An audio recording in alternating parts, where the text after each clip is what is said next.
Good evening, one and all. It's Friday, it's the end of the working week, and today we're jumping in to making some more D&D Warframes, specifically Mesa. But before we get diving into that, welcome in everybody. Hope you are doing well today.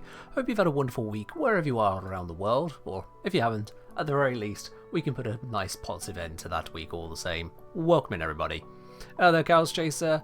Is that Chaos Chaser? Yeah. The KH throwing me off, but yeah, Chaos Chaser. Hello there. I don't even know how I'm pronouncing that. KD. Let's just go with KD. Hello, Brother Oni. Hello, Zom. Hello, Winey. Hello, Cosmo. Hello, Gaster. Hope you're all doing well. Got a lovely mug of tea in hand, or on the desk when I'm not holding it. We got gentle music in the background. I think it's a nice, gentle vibe today. That's what I want to go for. Ladybug saying, very tired, don't know how long I'm going to be around tonight. At least the chill vibes should help me get a good sleep tonight. There we are. That is the achievement for you there, Ladybug. We can give you a wonderful send-off to the end of your Friday. But before you do go, we can at least enjoy what we have got here. Now, for those of you who don't know what this project has been, it's an ongoing project to turn all Warframes into D&D monsters. So, quite literally, all of them as monsters. To give a very basic example here, the Excalibur Initiate, which is the basic variant of the Excalibur. The design process I'm going with is that every Warframe has its first ability as an Initiate, which is a low-level monster, level 3 to 5. Then we get to the Adept, where it has its first 2 abilities. Excalibur Master, where it has its first 3 abilities. And then the Prime, where it has all 4 abilities unlocked. So they become more powerful, more varied, more in-depth as the levels go up, as well as all the stat increases to make them more threatening. And each Warframe has its own unique way of existing, which means we've got different armor classes, different sets of hit points, different damage outputs, different abilities. That's what all these stats are here for, so it can be plopped down into a game of Dungeons & Dragons as a monster, something for the players to face, rather than players being Warframes, which would be a bit unbalanced, to be quite honest. It would be a bit unbalanced. As I was saying, if I ever make a one-slinger, I'm actually stealing Mesa, having the ones attached to the back of the forearms be flipped into hands. Yeah, makes sense. That makes sense, Tom.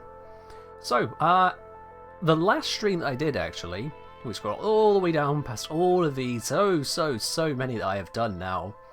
We scroll right the way down, we get to Ivara. This was the one that I did last stream, and you'll notice there are gaps in the pages. That is intentional.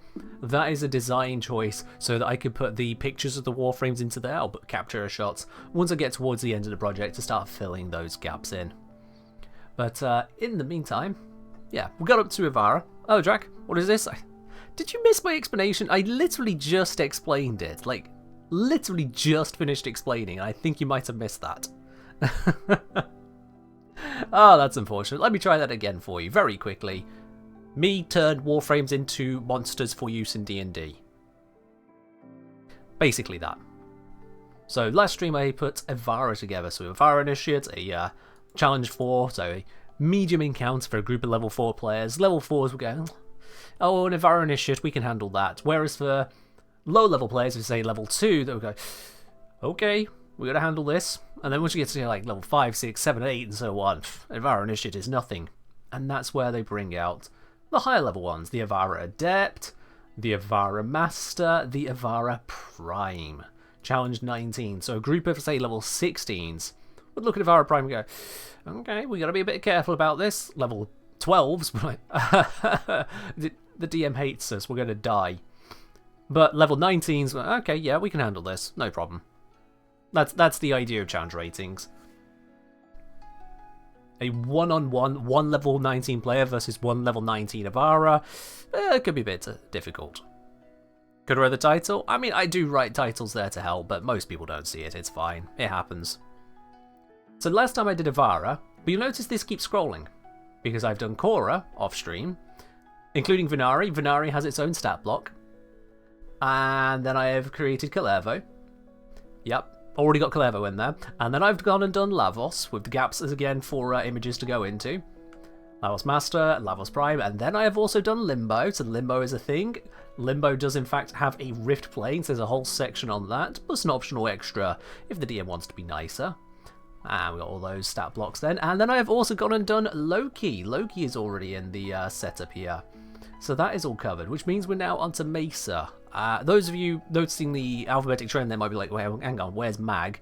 The very first Warframes I did, kind of as a test run of continuing with this, were the 3 starter frames, Excalibur, Mag, and Vault. And because those 3 turned out very suitable, I jumped ahead and went into doing all the others, but alphabetically thereafter. I'll reshuffle the order once they're all done, so they're all in alphabetical order. Now it says Loki Initiate here because I've copied down the template from Loki to get on with creating Mesa. And first things first, always with a Warframe, is we will need to put in a description. Much like with Loki, scrolling on the wrong thing. Much like with Loki, I put in simple description. Loki the Deceiver can beguile your senses, steal your weapons, and vanish with a deft flourish. The twisted mind of a Loki revels in breaking your mind first, body second. And yeah, Loki does literally that. It doesn't go too well for you if you are not well prepared against a Loki. Still undecided on one feature, but that's because D&D 5e was a little bit silly about saving throws. Yeah. When I say love watching this whilst doing a forming prime routine, making it so strong. Good choice of weapon right there. Good choice of weapon. So how does one translate Gun Lady into a fantasy setting? There's various ways of going about it. Interestingly about Mesa is that only Mesa's 4th ability is gun. Only Mesa's 4th ability. All the rest of Mesa is not actually gun specific. Mesa's passive is a bonus to basically light or offhand weapons. Secondaries. Der Thief, thank you very much for subscribing with your Prime. Welcome on into the channel once again there. Continuing on to 3 months, you got yourself that lovely, that'll be the silver badge now, right? Yeah, it's the silver badge you got yourself there. Der Thief, thanks for continuing support here. Cheers. Flo saying, Ken, you are terrifying when you want to be. I don't know how to take that given everything we've discussed so far. Are you terrified just on a couple lines of Loki? I mean, they're supposed to be, you know, a threat. Sure.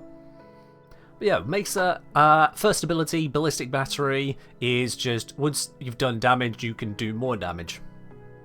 That doesn't have to be gun. Second ability, haha, enemies are bad at shooting. Also, I have a bit more damage. That's not gun specific. Third ability is defensive. That's not gun specific. And then 4th ability, that's when she brings in gun, but her guns are curious in that we can manipulate certain D&D elements for that. So yeah, for the 4th we can certainly make things work, and the 4th doesn't even have to be something physical like a crossbow. You'll see, KD, you'll see. But before we get to the 4th ability, because that is the Mesa Prime, we need to start with the Mesa Basic. And I'm not going to go down the gunslinger route. I haven't given any Warframes guns, because I know that a lot of DMs run settings that don't have guns. They go for sword and sorcery style fantasy. Gunslingers don't really fit into that in a lot of designs for a lot of people's ideas of it. I know for a lot of people it does, but for a lot of people it doesn't. And the idea is that this can be dropped into pretty much any campaign. You don't need to worry about trying to fit gun in. So yeah. Welcome less read today? Yes, Esprit. After the initial stream, I went into the settings, I did a little bit of colour rebalancing to try and make the webcam look a little bit better. You'll notice the shirt is red, my face is not red. Success, I hope. Probably. I mean, the shirt looks a little bit salmony red, but yeah, it's almost correct the actual colours IRL without breaking the green screen. So it'll be fine. So yeah. 42 saying this looks so cool, let's send this to my DM. So a few of them are already available. I'd already put out details about some of these ones for people to playtest. I've not had much in the way of playtests sent my way, right, reviews of them, but that's fine. Once I have completed this project, at least in the alpha stage, once I've got stats for all of the Warframes, what I intend to do after that is then make it where I'll be doing playtests on stream. So I'll be inviting in supporters. Obviously, priority will go to those of you who are supporters of the channel. inviting people in who wish to join in to pit player characters against these monsters and see how well you fare. What is this? I should make a what is this command. I really should make a what is this command. It's going to happen all the way through. And if I stop every time to re-enter that one, nothing against you, Nosco, but if I stop to say that every single time, I think we might actually never do anything. But I think you should be able to just read the title, right? Like, does the title not explain it? I feel like the title explains it. I think the title should explain it.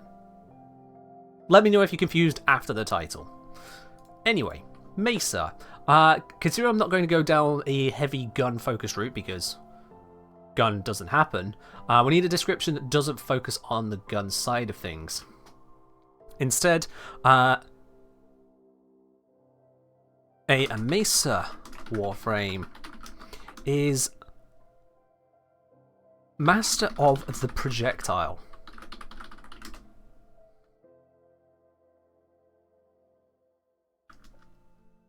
So let me think. Slings, crossbows,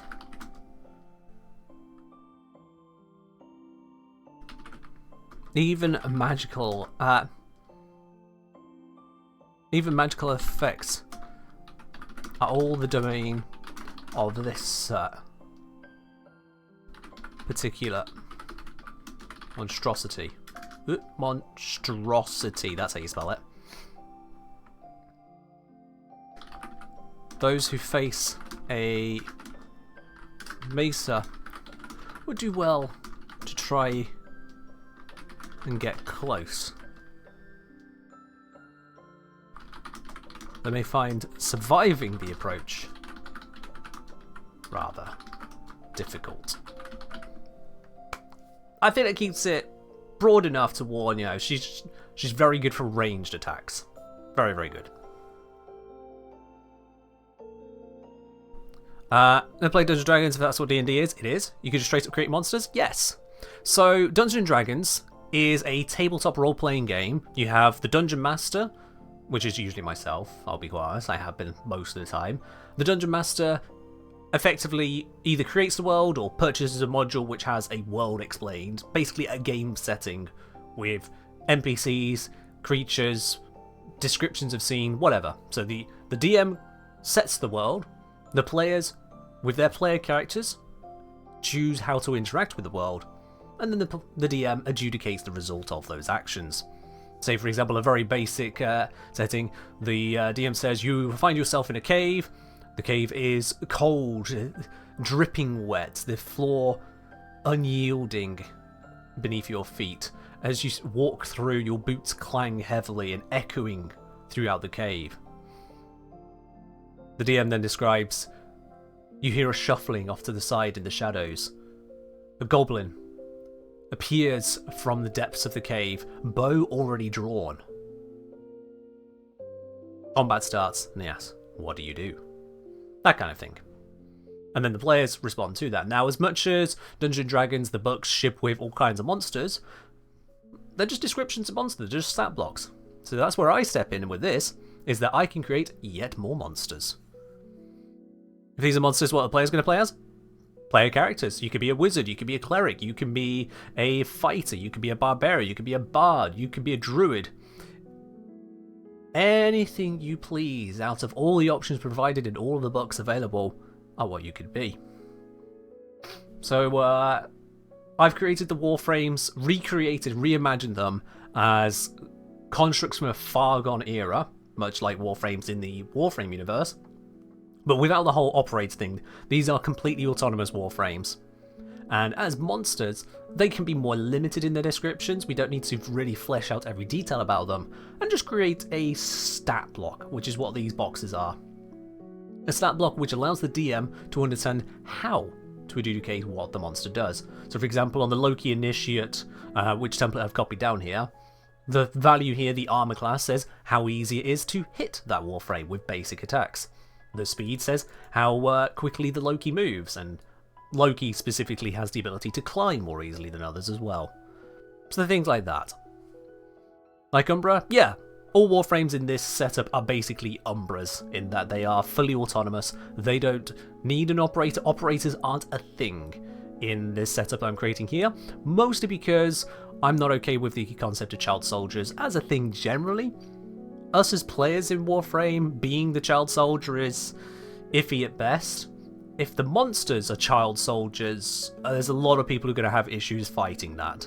So it's just not a thing. I've taken that out, which is fine for me.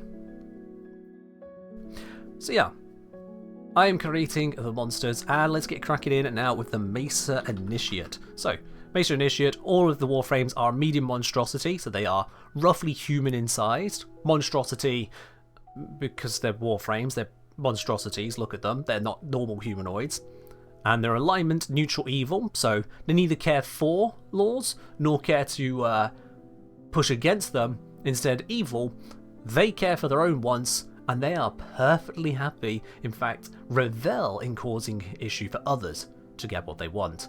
A Warframe will tear you limb from limb if it feels like you'll get anything out of it. So they are definitely neutral evil. Right then, basic stats, let's get started on that. Now, with Mesa being a very range-focused character, I'm going to have the armor class be a little bit below the average for their challenge. I always do the initiates around about level 4. So armor class for those is normally 14, so I am going to go with 13, which is actually the same as what I did with the Loki. We'll see later on, that's not going to be too much of an issue. Hit points, however, I'm going to have the hit points on the level for this, well, level, whereas Loki is a bit further down. So for those hit points, let's go with, I'm going to aim for around about 75. I'll figure out the exact numbers later on. And then speed, no climb speed for Mesa. Mesa is not a climber, so just a basic 30-foot speed. I'm not going to give Mesa a lot of speed either. I'm not going to focus on that for them. In terms of the stats then, now,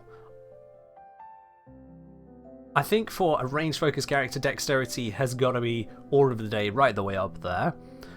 Thinking about the other bits and pieces, Mesa doesn't have anything particularly in terms of revealing powers. I do have here that, yeah, the charisma can come down. That was up specifically for Loki, the deceptive one. Charisma needs to be there. Mesa doesn't need that, so that can come down to a -3. That gives me a little more latitude to play with the other stats. I'm going to cut...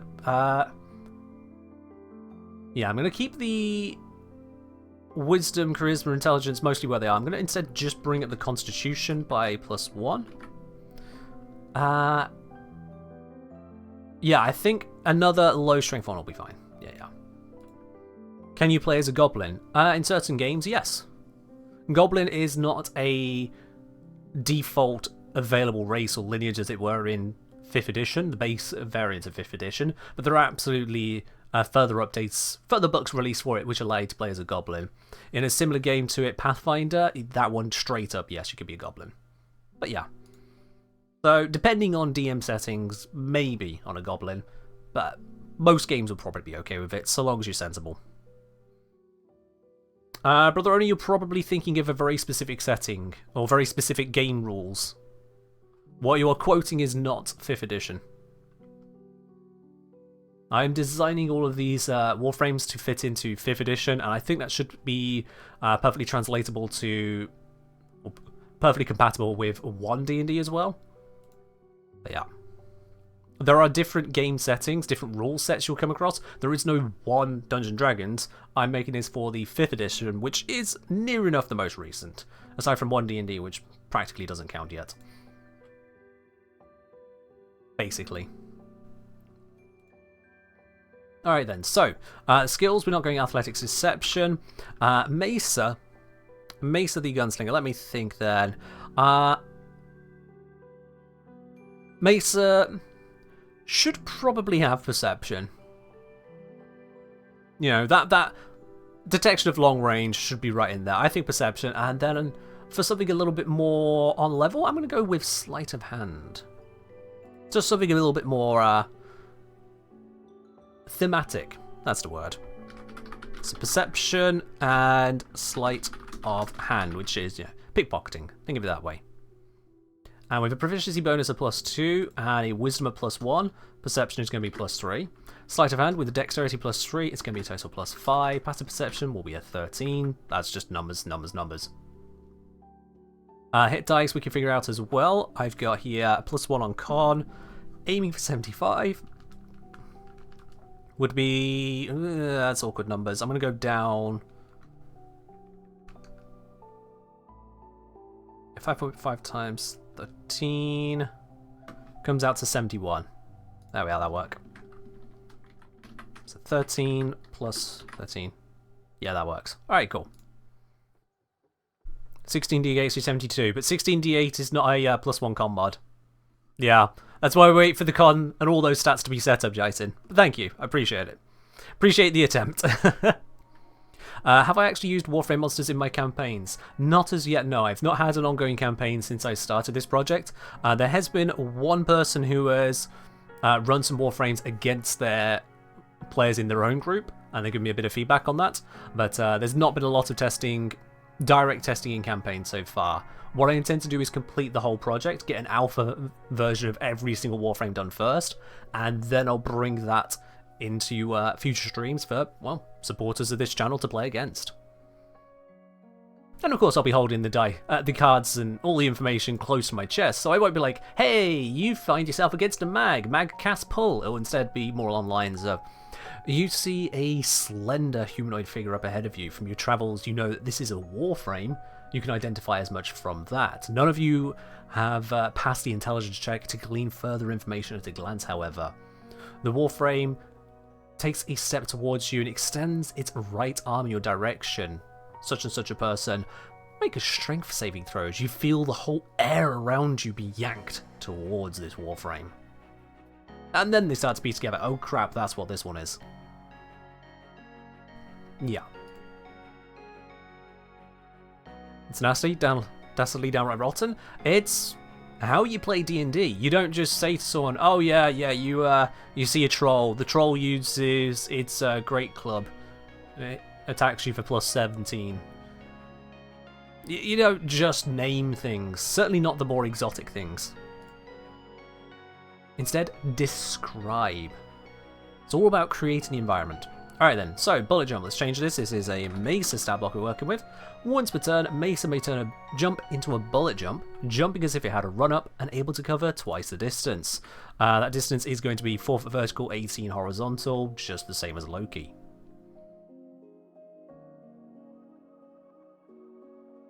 Not going to know how to approach? Well, if they fail the intelligence checks, Esprit. If they pass the intelligence checks, which I have... Where's the scroll bar? There it is. If they pass, then we have over here, preparation begets success. Being ancient means there has been plenty of time for Warframes to be identified, recorded, and even studied in order to better fight a Warframe. Sorry, it's a bit zoomed out for me. In order to better fight a Warframe, an intelligent character should seek out information on it first.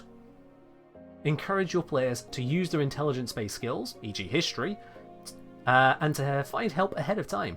Players should also have an opportunity to make these rolls during the fight. One last chance to know thy enemy. As a general suggestion, DC 15 will identify it's a Warframe. Recall the Warframe features in the box above, these features. DC 20, if they get a 20 or more on their check, identify the specific Warframe. Recall the spells or features it has, especially the saving throws it targets. And then DC 25 with proficiency, if someone gets a really high score, a skilled player character, recall the strengths and weaknesses in a Warframe's ability scores and saving throws. Know what level its ability is cast at. So that allows players to then really target the weaknesses of the Warframe and be prepared for exactly what it's going to throw out. But if you don't have intelligent characters in the group, if no character knows what it's facing, then you don't tell the players that either. They have to figure it out. Oh, yes, indeed. Alright, so, let's make this Mesa.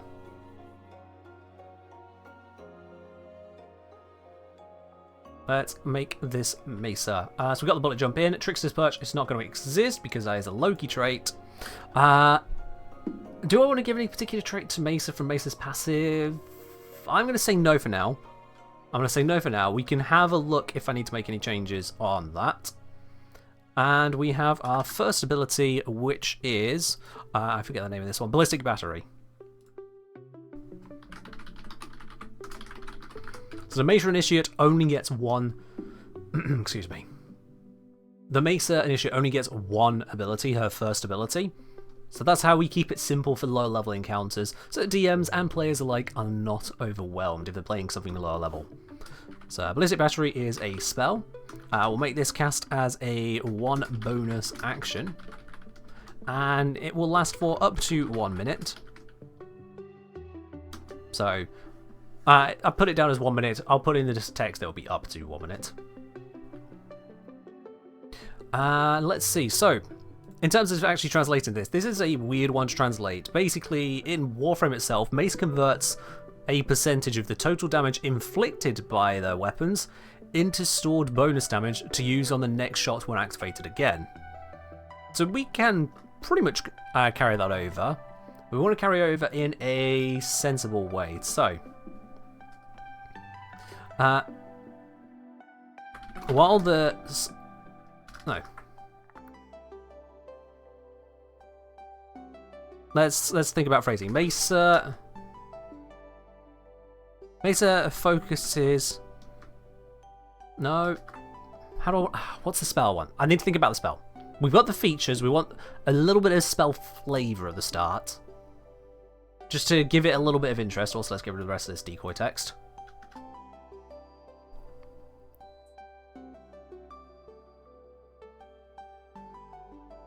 Zom, you okay? Sorry to hear that. Not sure what's suddenly happened, but... Alright, Mesa. How do we think about this one? Channeling some kind of copying energy or energy scaling energy.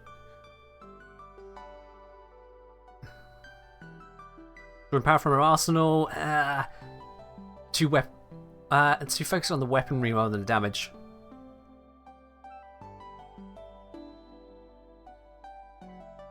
Actually, yeah, instead of focusing on Mesa, focus on the environment. Mesa's dealing damage to others. Focus on the environment. Mesa permeates the air with... and what damage type does the Ballistic Battery use? It just copies your weapon. No, we can do better than that. We can do better than that. Let's make Mesa a little more evil. Putting this out there, let's make this a little bit more evil and sinister. Let's make Mesa necrotic focused. Let's just go right the way down lines of decay. So Mesa permeates the air with necrotic energy.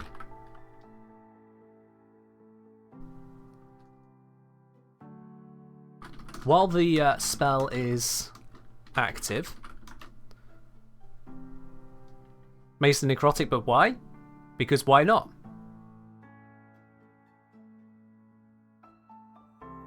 Ballistic Battery is going to be basically scooping up the damage dealt to enemies in the area by Mesa, and then turning that into a single repeat blast, it further enhancing the damage. I want every one of you to take the idea of Bullet Mesa and forget about it. Only one ability in Mesa's entire arsenal, one ability, uses a gun. Everything else does not. You can use Mesa's first ability with throwing knives. You can use Mesa's second ability to enhance the damage of throwing knives. Mesa's third ability isn't even Mesa doing any shooty, it's reflecting incoming projectiles, which themselves can be throwing knives. There is nothing about gun in any of that. Can you also use Force as damage type?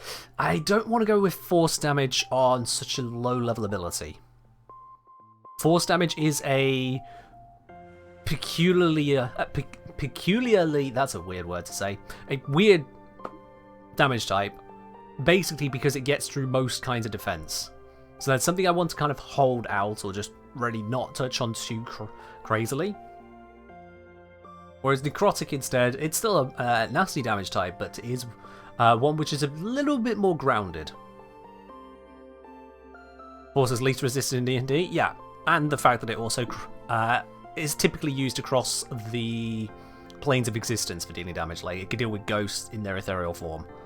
That kind of thing. So I don't want to go with Force. Doesn't quite fit the vibe I'd want to go for.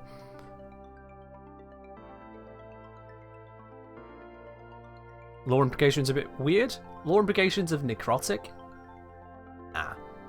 So, Mesa permeates the air with necrotic energy, and while the spell is active, all of Mesa's ranged attacks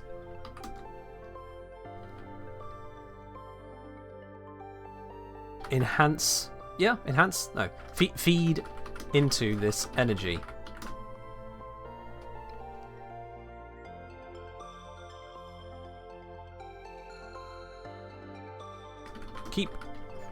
Keep track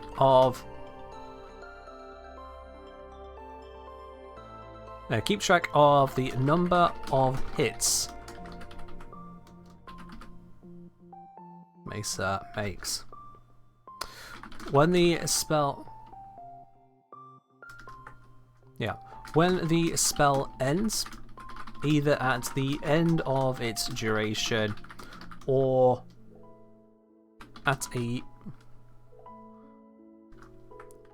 or sooner if Mesa chooses,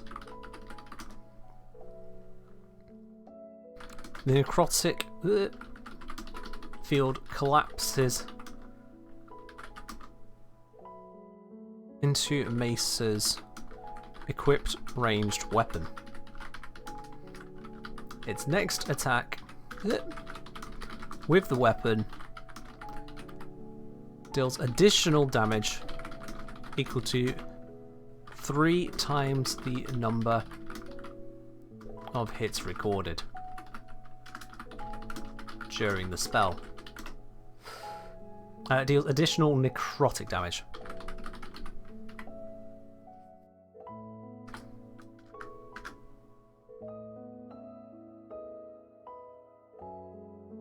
Yeah, I will go in next attack so it can miss. So, spell, 1 minute. Mesa permeates the air with necrotic energy. While the spell is active, all of Mesa's range attacks feed into this energy. Keep track of the number of hits Mesa makes. When the spell ends, either at the end of its duration or sooner if Mesa chooses, the necrotic field collapses into Mesa's equipped ranged weapon. Its next attack with the weapon deals additional necrotic damage equal to 3 times the number of hits recorded during the spell. Anybody asking, number of hits recorded, is that the number of HP lost or number of attacks landed? Number of hits. Hits is a specific term. You make attacks, attacks may hit.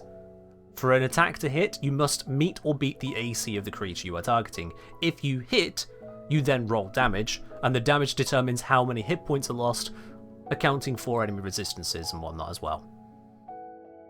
So it's specifically saying keep track of the number of hits Mesa makes. I'm also specifying with ranged attacks. So if Mesa for some reason decided to start stabbing with a dagger, well, that's not going to count. It's all about ranged attacks.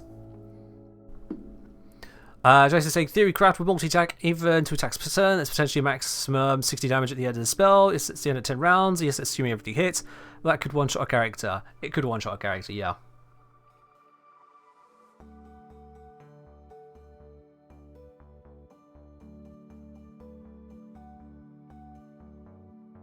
Concentration.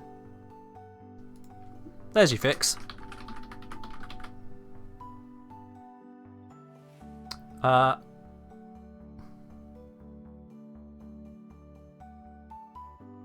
So either at the end of its duration, or if Mesa loses concentration, the necrotic field collapses into Mesa's equipped ranged weapon. There, it can no longer scale indefinitely, because at that point, Mesa has to land all of those hits whilst getting no hits on Mesa whatsoever.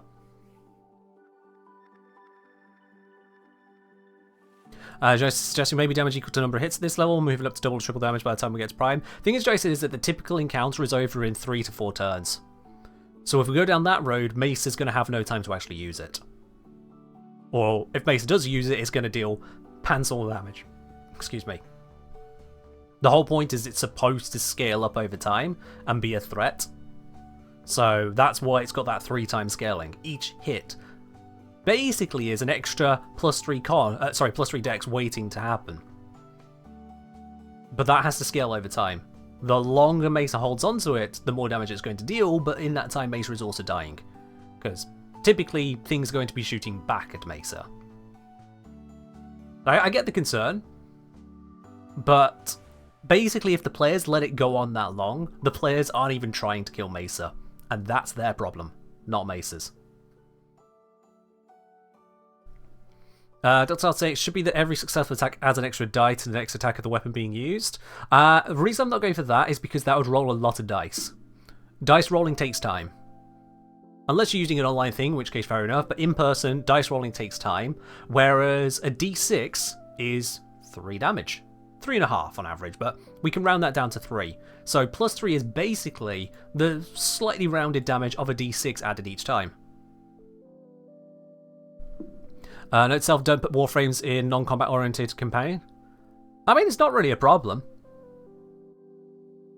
It's not really a problem. Like, you can have them around, they have skills, so there is this direction of adding them to interact with things in a non-combat way as well, to have their different quirks and what have you. But at the same time, warframes are evil creatures bent on destruction and building up their hordes. Combat's going to happen. They're not exactly politically aligned, they don't have the charisma for it. So, yeah. You can have them, just don't expect them to be all chatty. Except for a couple. Some of them can be chatty. They've got nothing nice to say. Loki Prime here, 14 charisma, deception plus 14. Because expertise is deception. Loki's got plenty to say. All of it is a lie. But you'll never know that. Alright, so now let's continue writing our way down through here. Ag, what am I doing? Mesa. Its avoidability is intelligence. +2/+2 gives a 12 DC. We're not actually using any DCs on this, that's fine. It can innately cast the following power. 1 per short rest. That is going to be a ballistic battery. And second level for that kind of spell feels perfectly fine to me. Actually, do I give him 1 or 2 casts? 2. That way, the DM has the freedom to use it and then bring in a new one, but the scaling will have restarted. Yeah. Because otherwise, Mesa has not a lot happening there, so I'm going to go with 2. Right, multi-attack. Mesa will make some amount of attacks with its weapons. We'll figure out in a moment. Whip, no. Dagger, yes. So, melee or a ranged weapon attack. That is a +5 to hit. Reach, 5 foot. Or range 20, 60 foot, I believe it is for a dagger. Someone correct me if I'm wrong there. On hit, a dagger is a 1d4, so that is 1d4 plus 3, which is still 5. Piercing damage. That's where it currently stands. We'll figure out in a moment if that math is correct, or if we need to make any more damage out of it. And then we'll go for hand crossbow. Basically a pistol crossbow. Ranged weapon attack, +5 to hit. Range... What is the range on a hand crossbow? And crossbow 5e. Yes. Range 30, 120. Cool. 30, 120. You have 2 hand crossbows because of the light property. You can, but then how do you load them? So rather than doing that, we could just make it where it's the 1 hand crossbow, and Mesa can just keep loading it. It's a hit. 1d6 plus 3. That is what a hand crossbow uses, isn't it? Yep, there we are. That's nice and easy. I'll be that over. 1d6 plus 3 piercing damage. Mesa then reloads a new bolt, ignoring the loading property.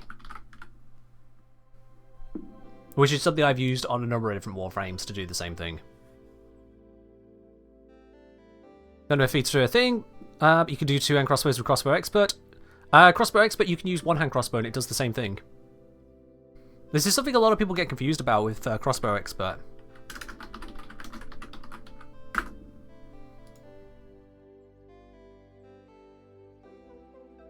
You ignore the loading quality of crossbows, with which you're proficient. Being within 5 feet of a hostile creature doesn't impose disadvantage of your range attack rolls. I'm keeping that in for Mesa because it is a way to challenge Mesa.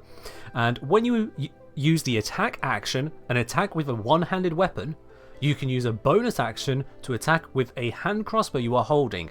Nothing about that says in your other hand. Nothing. You don't need to hold on to 2 crossbows, go pew pew, and they'll be like, wait. How do I load the next bolt? My hands are taken up by hand crossbows.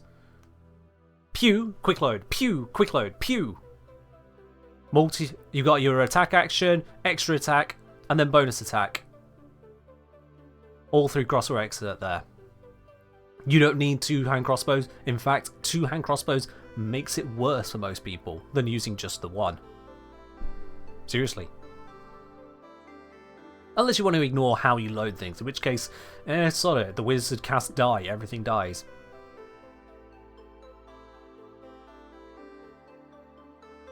Just saying, you don't need to use the feat to use 2-hand crossbows.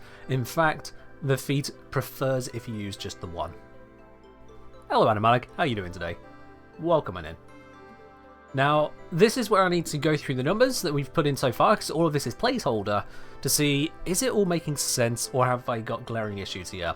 Now, the AC and hit points, they are designed to be slightly on the lower side. Hit points is near enough on target. The AC is designed to be 1 point down. It's not a huge difference, but it is slightly lower. However, I notice as well is that the pluses to hit here from Mesa are also slightly lower. So bear that in mind. Mesa is overall a little bit below par at the moment to the stats that I have. And for those stats, I'm using this.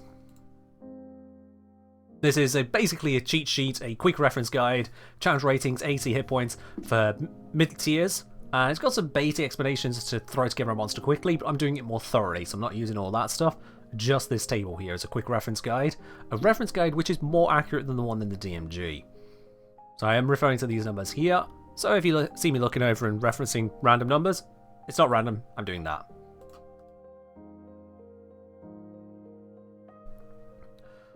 They were saying, trying to load 2 crossbows at the same time sounds about as challenging as trying to gracefully pull out all it was holding my cane. Say very.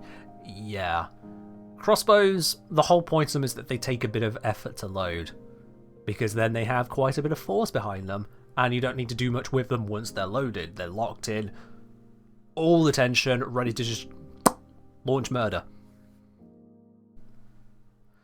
They would say second and third ability are both more defensive, so feel like a bit more fragile on the initiative is forgivable. Exactly, yeah. But we still want to try and balance things out. So by balancing this out with lower AC, average HP, slightly below on the attack, we want to make sure that the damage is there. Now the damage per round, typical for something of this level, would be 25. So 25 is going to be an absolute minimum, otherwise we're just not keeping up with where we need to be. So if we went with, say, 3 attacks here, 3 attacks of the hand crossbow would bring us up to 18 damage. 18 damage really isn't where we need to be. With Ballistic Battery, let's say we cast Ballistic Battery, then make 3 attacks. Ballistic Battery is now stored 9, so we've done 18. Then we make another 3 attacks. We've now done 36 in 2 turns, and we stored up a further 9. Then we do another 2 attacks. So we got 18 plus 18 plus 12, because we're just using the average damage on this. Then we bring out Ballistic Battery. That deactivates. We've hit 3, 6, 7, 8 times. So we get a hit of 6, plus 8 lots of 3, which is 24, giving us a total damage of 78. 78 damage in 3 turns is, well, 26 per turn. So that would bring us pretty much in line, but that's assuming Ballistic Battery hits every single time. It's not going to. It's probably not even going to last that long, and that's also assuming that that final attack actually hits, which it's likely not going to do so either. So I do feel like the damage here is a bit pants.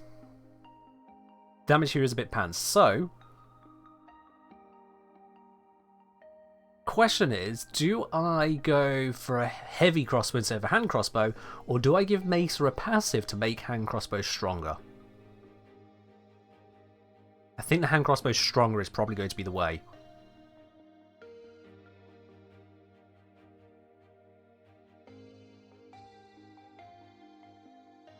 Yeah, I think hand crossbow stronger is going to be the way.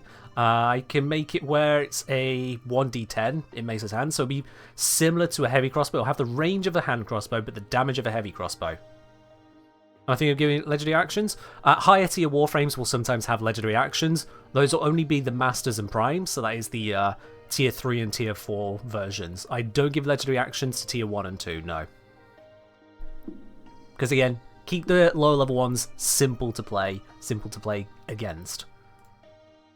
So like, for example, Loki Prime here has legendary actions, can move up to half its speed, can make an attack with either of its weapons. Yes, that is balanced. And at the cost of 2 actions, Loki can hide. Which I've called Slip Away because, yeah, why not? So yeah, Mesa may get legendary action, depends on how the balance works out, if it'll be appropriate to do so, but not at this point, no. Honestly, I'm attached to the idea of the passive. So, does Mesa's passive have a name?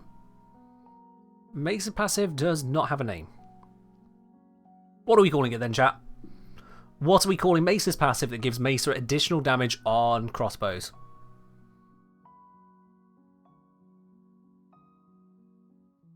Well, what shall we call that?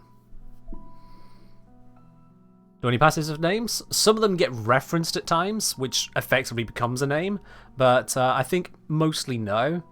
Let me see here. Yeah, Wukong's passive has names on the features of the passive. I don't know if it has a name itself. Sharp Shot? Could do. Bullseye? I like Bullseye. Although, is Bullseye part of base abilities? No, not a part of any base ability name, so we're not got to cross over there, that's fine. Am I thinking of the augment? I am, Ballistic Bullseye. That works then. We'll take it straight from the augment. Bullseye, I like that. Mesa deals additional... Mesa deals higher damage with hand crossbows than most creatures.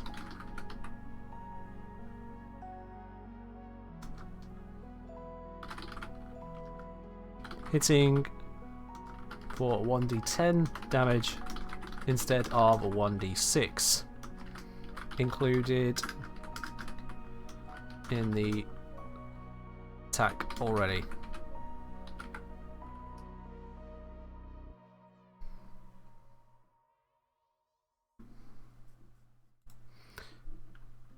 Including the attack below already.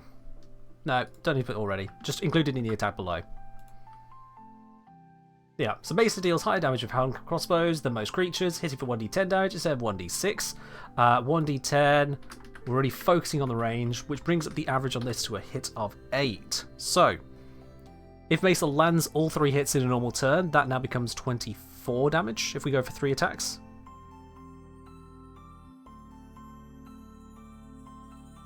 Yeah, it's 24 damage, and then we've got Ballistic Battery, which can kick in for additional damage. Now, if we think about that, how much is Ballistic Battery? How long does Ballistic Battery have 3 L's in it? There we go. Anyway, thinking about the damage output there, 1d10 plus 3, as I say, it's 24 per turn if we go for 3 attacks. I do want to go with the 3. But 24 per turn makes it where Ballistic Battery might become a little bit aggressive.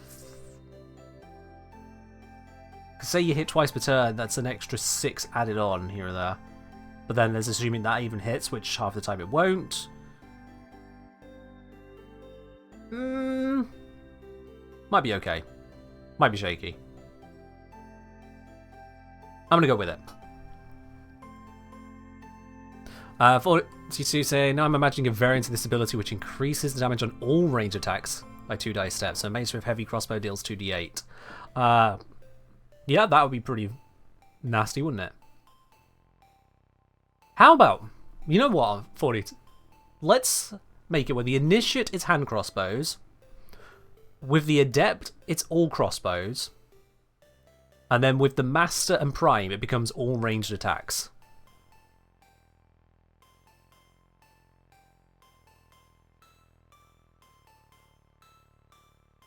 In fact, I'm going to take this a slightly different way then, actually, to accommodate that. I'm going to take this a slightly different way. Rather than going with the increase of the die size, because if you've got a D12 weapon, then do we make it D14, D16? What's happening there? Do we make it a D20 all of a sudden? That would be silly. And likewise, you get some, it's like, okay, what if it's a 2d6 weapon? Is it now 2d10? Like, how much damage is this supposed to do? How much plus are we giving Mesa? I'm going to instead make it a flat figure. It means it won't get the benefit from critical attacks. It will be more averaged. You'll get less extreme highs, less extreme lows. And it's cleaner to add to all weapons. So instead of taking it from 1d6 to 1d10, which is +2 on average, we just do +2. How does that sound?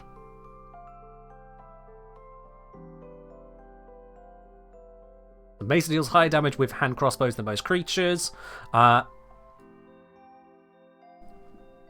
dealing an additional 2 damage,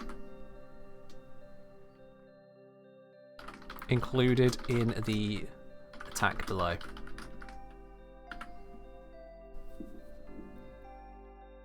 That way then it fits with every kind of attack. So instead of a 1d10 plus 3, it's a 1d6 plus 5, which still has the same average of 8. A critical hit is less destructive, so crits don't suddenly balloon into obscenities.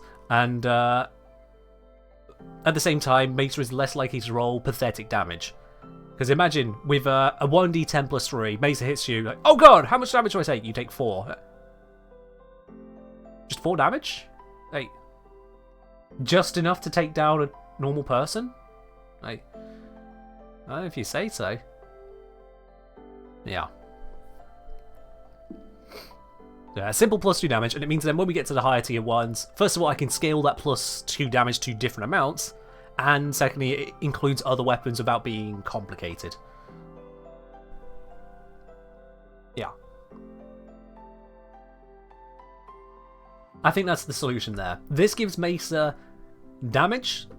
This makes Mesa dangerous. I am drinking all the way through. Apparently I still need to cough, but it's fine. Right then, we have our Mesa. So we just need to go, Mesa makes 3 attacks,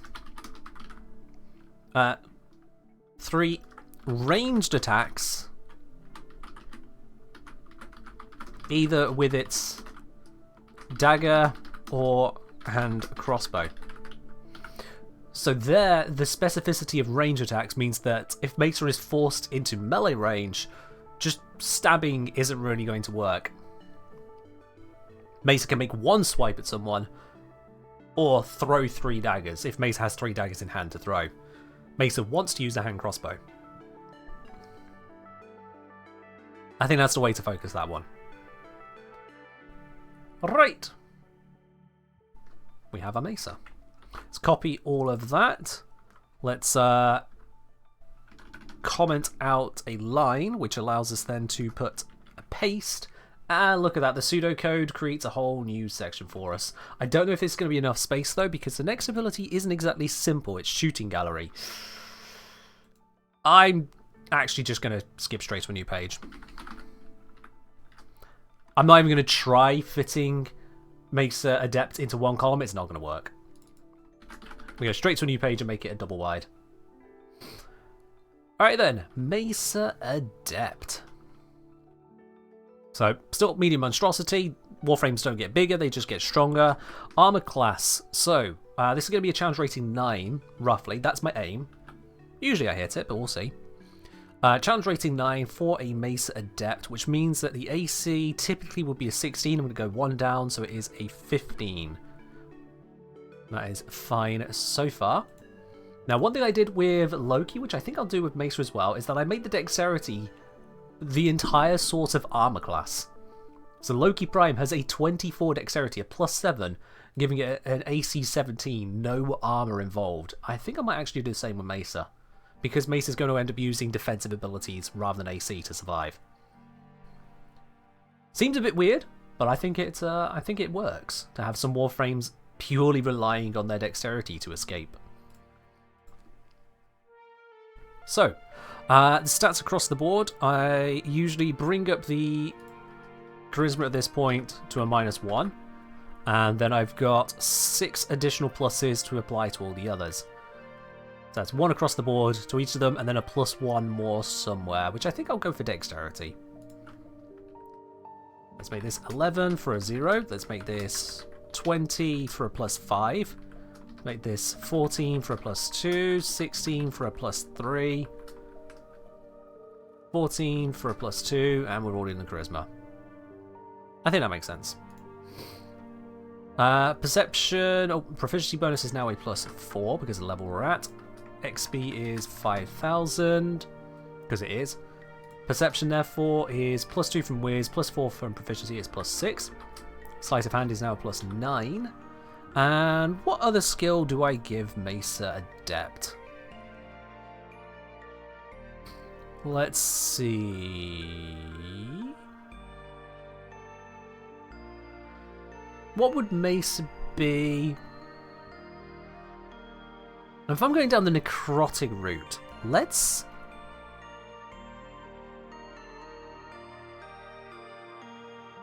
Hold on. Wait. Okay, I know I said about necrotic earlier, but... I'm going to pitch this as an idea. You guys can choose to agree or disagree. I'm going to pitch this as an idea. Reimagining once again a Mesa. I know, we've got necrotic so far. Reimagining again. Instead of Gunslinger, Hellslinger. Think, what's the film? What's the film? Or just heroic, pseudo-heroic character. Takes on contracts for the devil, turns into a burning skeletal thing, hunts down demons or people with bad souls, yada yada. What's the name of it? Ghost Rider!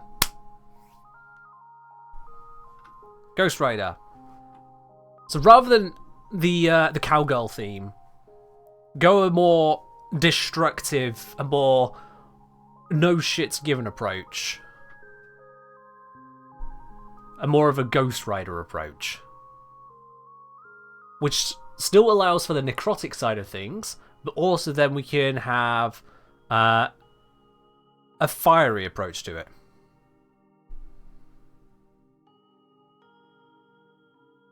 So the shooting gallery, the wisps going around, rather than just be just some thing that's going around, it's some kind of burning soul fragments or what have you.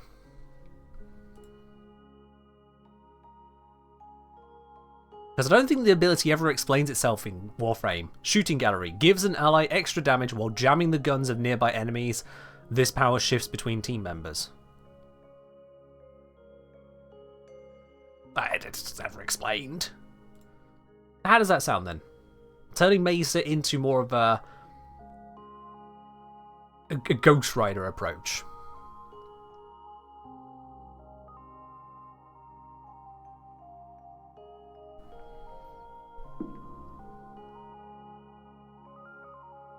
Because I think that could work. And fits more sword and sorcery D&D. Any opposition? Game explanation, void magic does thing. Well, true. Yes, Cadgan. You are correct. Void magic does thing. Void magic does plenty thing. I have for Loki void invisibility. That's what I went with. Rather than calling it invisibility, which might get confusing, I called it specifically void invisibility because feck it works differently.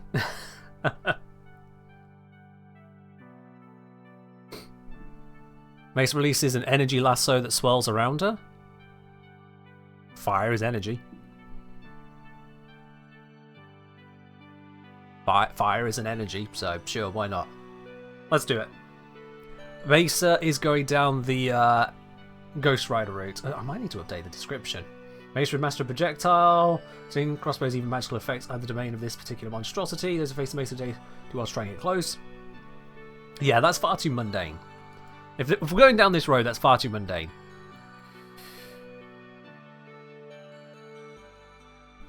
I'm actually redoing the description now. Primed heat proc, basically, yeah.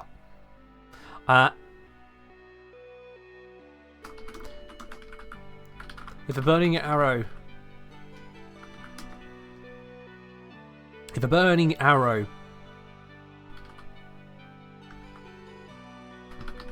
crosses your path, the air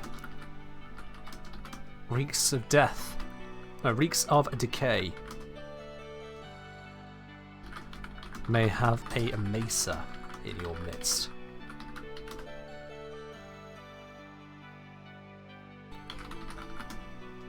Master of all ranged weaponry. Nope. No, because Mesa Initiate is not. Master of not attacks from afar. It sounds too distant. Master of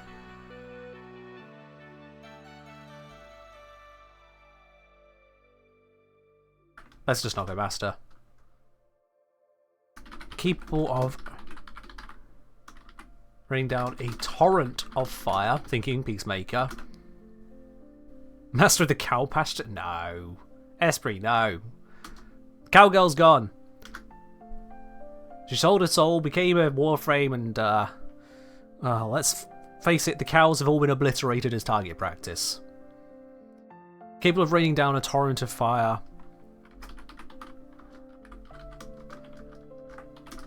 A single Mesa can tear an army to shreds.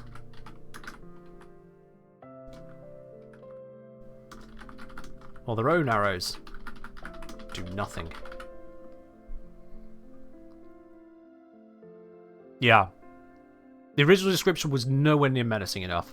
If a burning arrow crosses your path and the air reeks of decay, you may have a Mesa in your midst. Capable of raining down a torrent of fire, a single Mesa can tear an army to shreds, while their own arrows do nothing.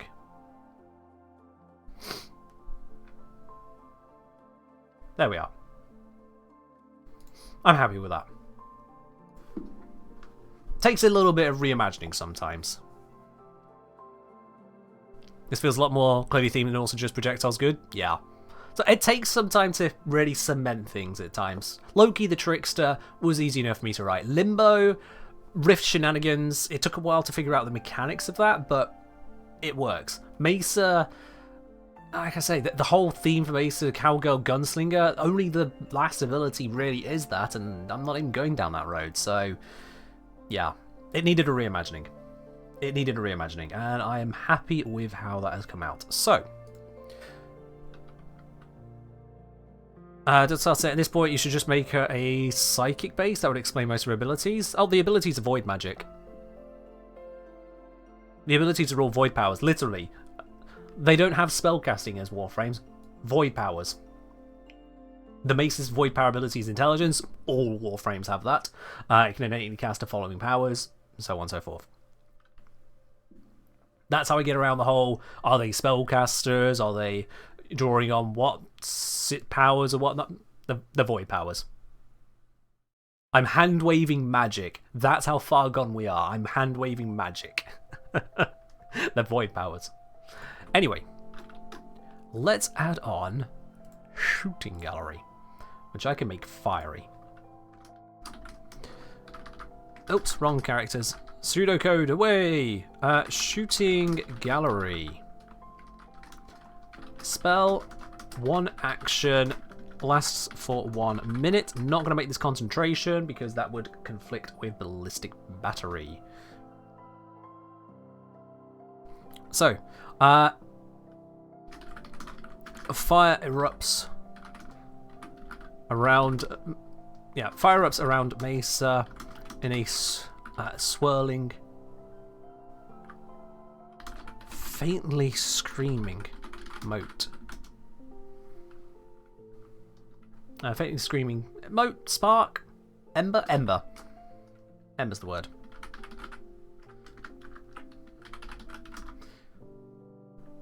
Fire erupts around Mesa in a swirling, faintly screaming ember.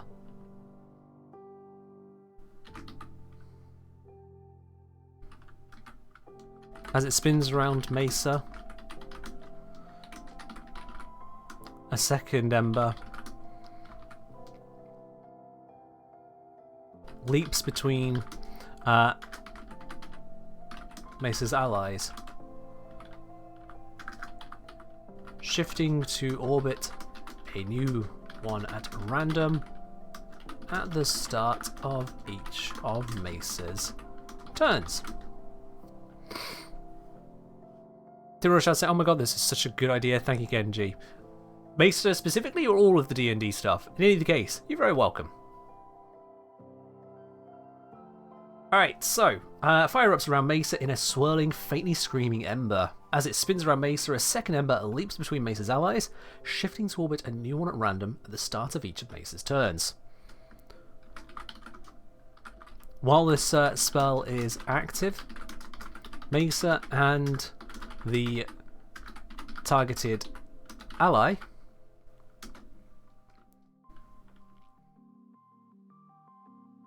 both deal X additional fire damage with their ranged weapon attacks. Specifying weapon. That way any spell attacks they may have don't get hyper boosted in some way. Weapons are usually more accommodating of additional damage like this. Mostly because a lot of Warframes have pretty pants ranged attacks. So I feel this is safely balanced to include. KD, cheers. KD, I've got to ask, how am I supposed to pronounce your username? Like, maybe I'm missing some reference. Maybe it's a combination of multiple words just with the vowels taken out. Maybe it's Finnish. I don't know. Finland uses words that just go beyond me, as does Welsh and Polish and most languages, actually, for that matter. I swear, look at your username. The only thing I can figure is that it's supposed to be the sound of a mallet hitting someone's skull. That's all I've got. So, I hope there's a nicer, more friendly explanation than that. Esprit apparently going a similar direction as me. Craft, don't do that, please. My entire Twitch chat blinked out of existence for a moment when your message came through, Craft. That's how dangerous it is. You shit. Esprit was right. Esprit was right. Katie saying that when I was 12 I needed a username and slammed the keyboard. Wow. Also, Timberchad wants to be 2035. Well, look at your comment history or chat history. You've been here a few times, so you probably know how this works, so catch you later. We'll see you in 33 minutes and 55 seconds. You've been timed out as your request. You've been 2035. It's always strange to me how many people actually select that option. Yeah. Brainwave's the link today, apparently. Esprit just understands the mentality of a 12-year-old. Esprit never left it. Yeah, pretty much. Hello, Gonzalez. How's D&D-fication going? It's going well. We are working on Mesa. Mesa has been turned into a Ghost Rider Hellfire Slinger. And you know what? I'm falling in love with it every time I say it. So, deal an extra amount of fire damage. I'll figure out how much fire damage in a moment. As I say, I cannot be picking it more. You'd have to remob me every time. Is that how this works, Zom? Hold on. Let me time you out here real quickly. Alright, I've timed out Zom for the next 10 seconds. We'll see if Zom comes back with a moderator icon. If so, then Zom has just been missing out on having fun all this time. Zom is dead. Long live Zom. Yeah. Right. Let's continue with this. Deadtronic? Yeah, something like that. Zombietronic. Zom might also need to refresh their stream now to be able to type again. We'll see what happens. Okay. Mesa and targeted ally both deal additional damage.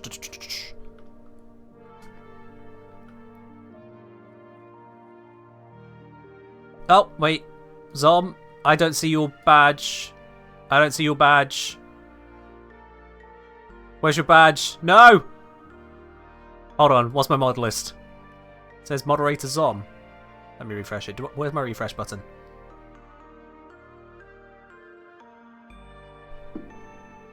Twitch, give me my refresh. It still says you're a mod. Zom, talk to us. Have I broken my stream? Are you not a mod? No, actually. Yeah, Zom, try a mod action. Try a mod action, Zom. See if you can time out Cosmo for 10 seconds. Or just 1 second will be fine, you know. It didn't mod you before. Zom, yes, we get that, Zom. Can you try to be a moderator for a moment? Because you're missing your sword and it's got me concerned. I don't want to hit mod you because then it might unmod you if you're modded. Breakage. Because it says I timed you out. It doesn't say in my audit log that you've been unmoderated. So, mod. Send Cosmo to the Shadow Realm for a moment. Hit banish. Be the limbo you want to be.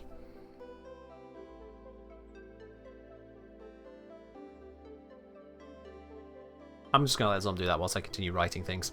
Anyway. Nope, still shows a sword in your chat post. Okay, right. Well, mod Zomtronic remodded. So, cannot time out moderators or they will lose mod privileges. Got it. That's such a stupid thing because it doesn't even say anywhere. It says I've added you as a mob. It doesn't say I did not take you off a mod. Yeah. There we are, Zom. Fair enough. Well, you're back, and your sword is back. That's so weird. Twitch, what the hell? I guess Twitch just assumes if you time out a moderator, you didn't need that person as a mod. They were just bad. Whatever. Gonzalez, cheers. Back to Mesa.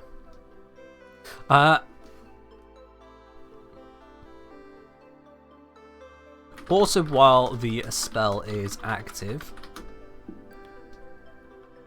hostile creatures within 30 feet of Mesa. Oh, I should specify the or at least between Mesa's allies.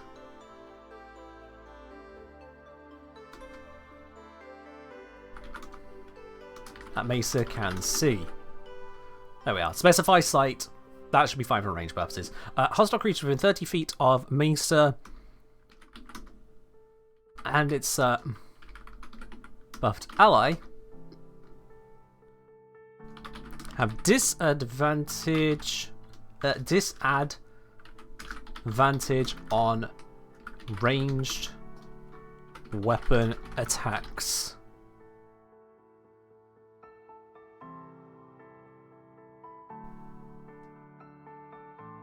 Yeah. Also, while spell is active, hostile creatures within 30 feet of Mesa and its buffed ally have disadvantage on ranged weapon attacks. I think keep it short and simple should cover that. 30 feet doesn't go out that far, neither does shooting gallery. Only ranged attacks and melee attacks are unaffected because I want Mesa to be vulnerable to melee. Any update on the postcard? Oh, I'm glad you asked, Esprit. Yes, I am very glad you asked. Because there is an update on it. The full postcard design is not yet done. However, the central focus, the main bit of it, the imagery, is done. The main core image is done. And one person here has already seen it. One person here has already seen it. Let me just grab hold of this real quickly. I'm going to make sure it... Let me switch around my screens a moment just so I don't accidentally reveal it too quickly. I want to do this properly. Yep, it did open up on the incorrect screen, so I'm glad I did that now.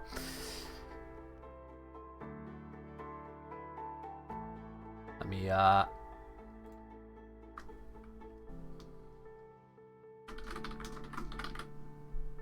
There we are.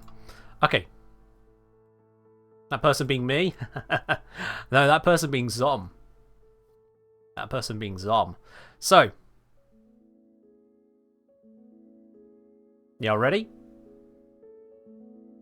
The beautiful, beautiful bit of art that is going to go onto that postcard.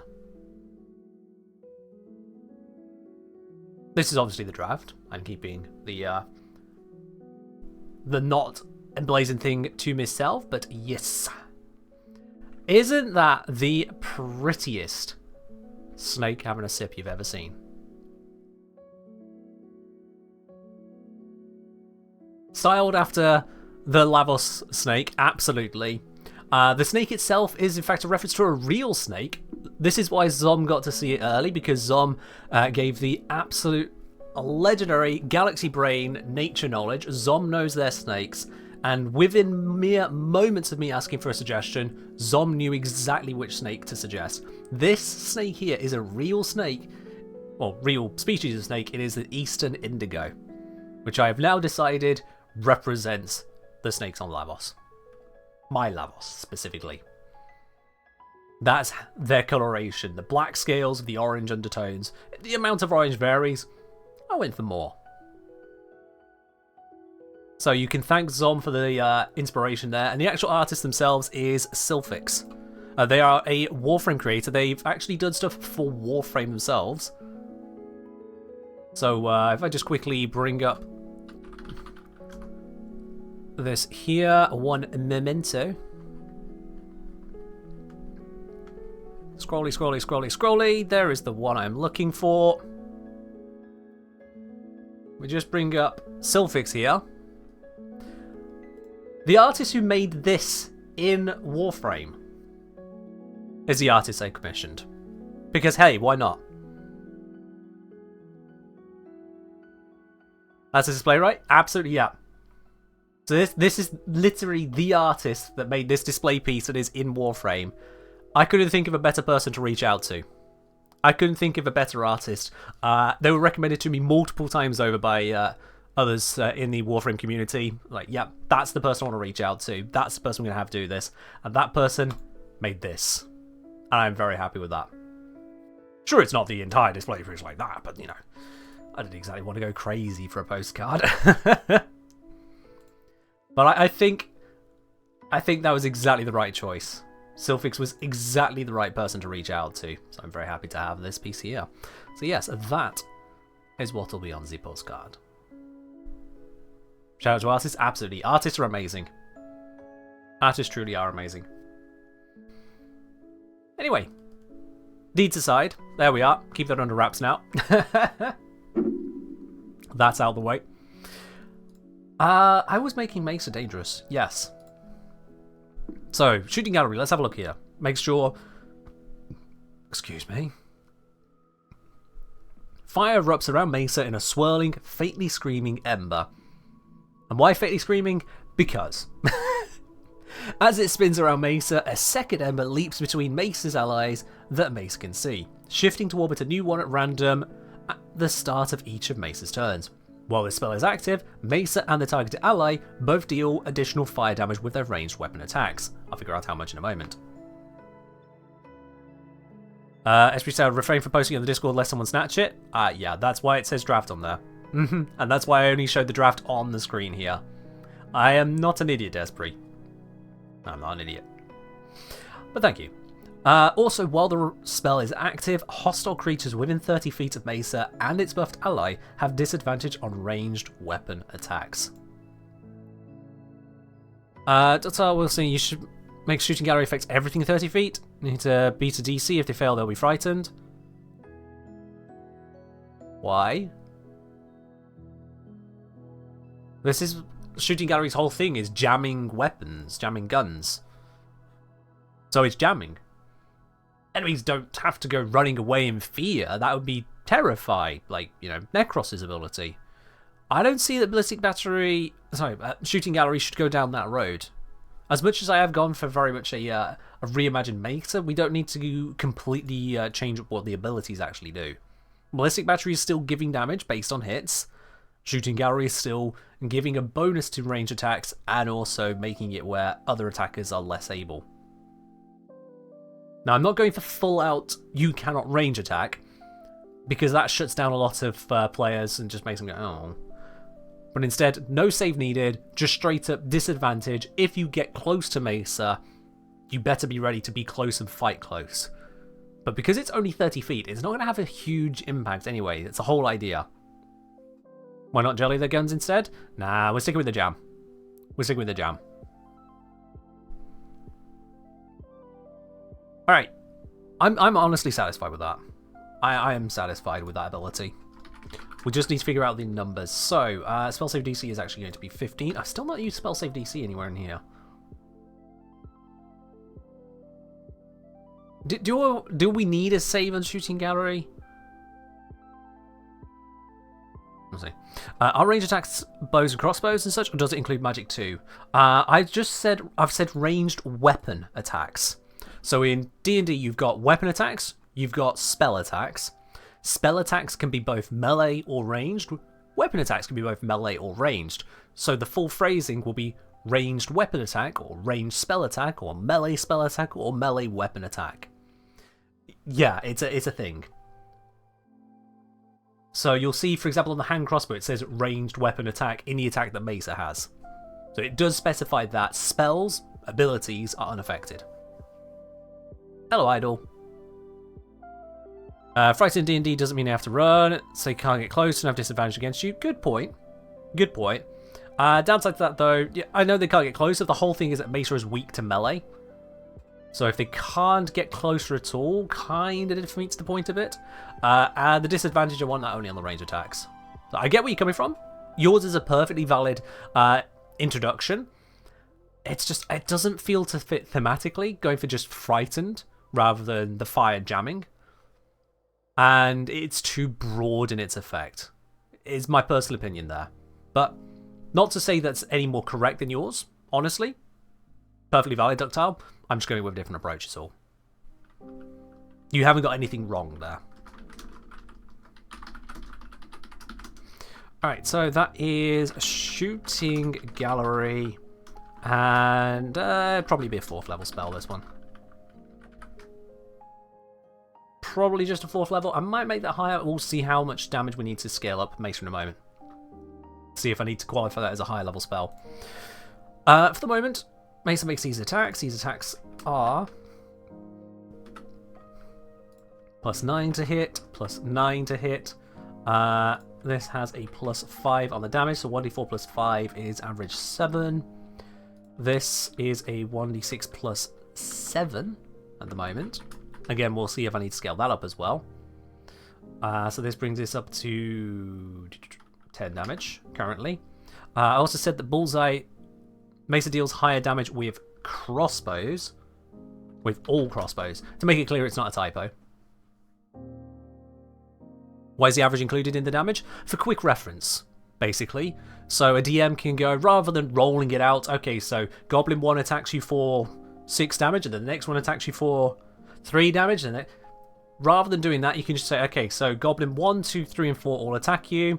They just roll 4 attack dice, as it were. 2 of them hit, so that's 2 lots of 6 damage. You take 12 damage. It's just so much faster. So that's why the average is there. It also makes it readable to get an idea as to how much damage it should do.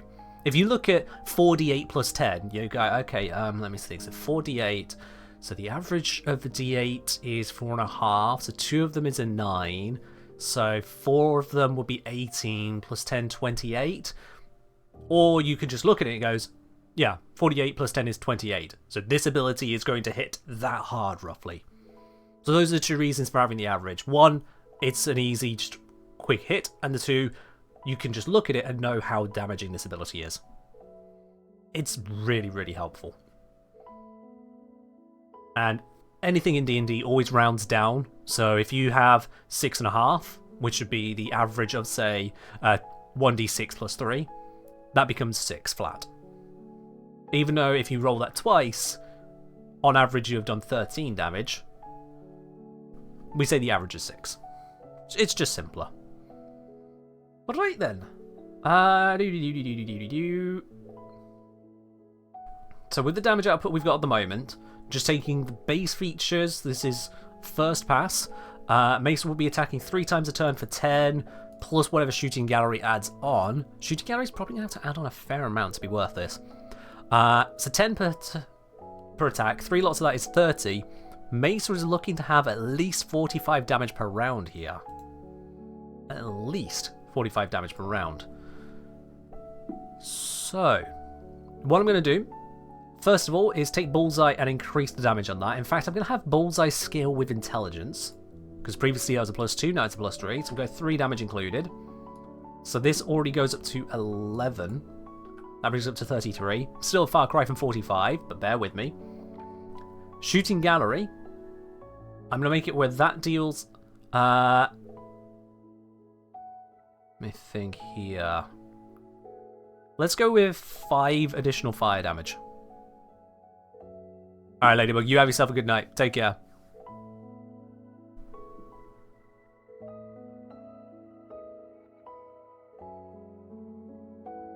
Yeah, let's go with 5 damage. So, the reasoning on that, it's an action, so Mesa's going to have to cast the spell and not get any attacks from that. But Mesa does get the defensive buff of any ranged attacks in 30 feet are affected, and also the buffing of an ally, and that's a key part of the mathematics here, is an ally is also going to get this potential buff. The next turn, Mesa attacks 3 times the hand crossbow, 11 plus 5 is 16 damage, 3 times over is going to be 48, which is slightly over the designs per turn, but the first turn we deal no damage, and then again for 48, on top of the ballistic battery, which by that point could have added on another 3, 6, 9, 15. So 48, 48, 96, 106, 111. I think my mental math is working there. And 111 is across 3 turns an average of 37, which is a little bit low. A little bit low, but we're taking the assumption that an ally is getting buffed here, which I think should be okay. Justice, you're saying, do you want to change the bullseye to say equals Mesa's intelligence modifier instead of the actual number? No, actually, no. I'm using the design of copying the intelligence modifier. However, I'm not tying it to that because, frankly, it doesn't matter. You and I will know, all of us here will know, that's the number I've chosen to copy it against, that it just happens to match that. And someone keen-eyed might notice it when looking through, but it doesn't matter. So why spend the space talking about it? A DM shouldn't be given information that is unimportant unless it is significant to the flavour of it. And as much as we could say, the intelligence saying that Mesa's just so good with a crossbow, Mesa's sheer intelligence makes them deal more damage with it, that doesn't really add anything to it, I'd say. If anything, it might even confuse it then with the void powers. Oh, is this a magical attack now? So, I'm going to hold off on that one. I am going to hold off on that and just call it the flat damage that it is.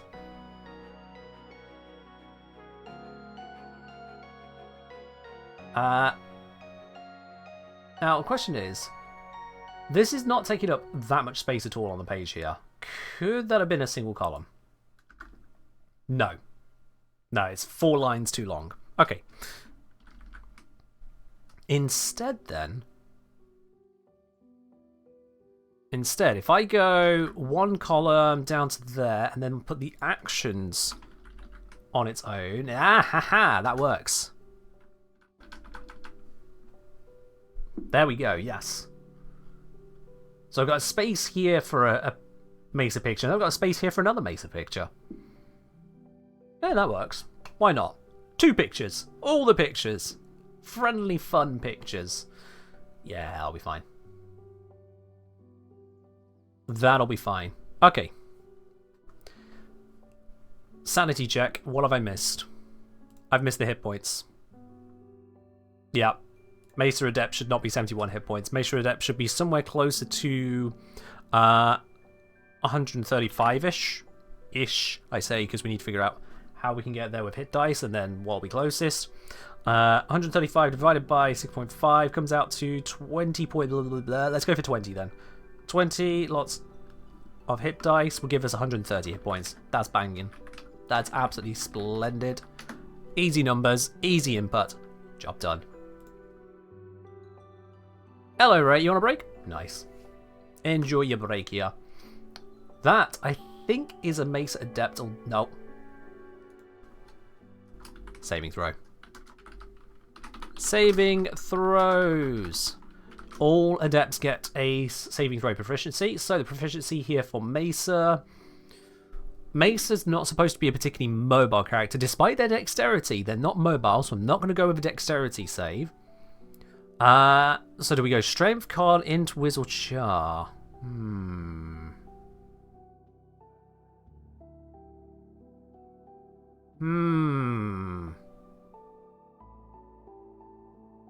I will say finishing shooting on set at like 9. Shooting on set? Oh, you working in the film industry? Either that's or you are gunning down the film industry. Either way, would like to know. Let me see.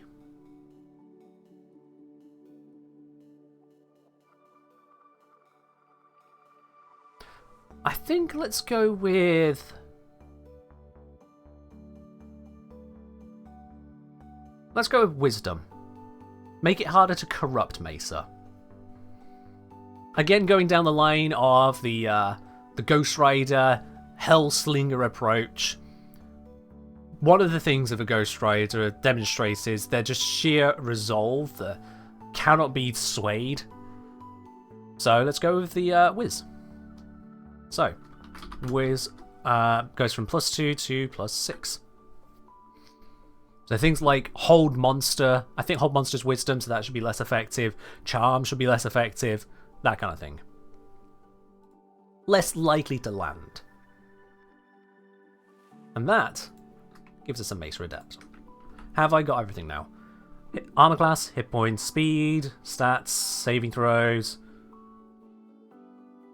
Oh, I didn't add a skill either. Okay, skill. What skill? What skill? Religion.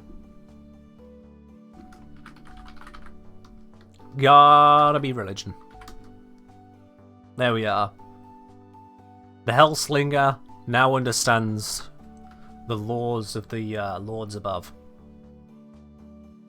Yeah.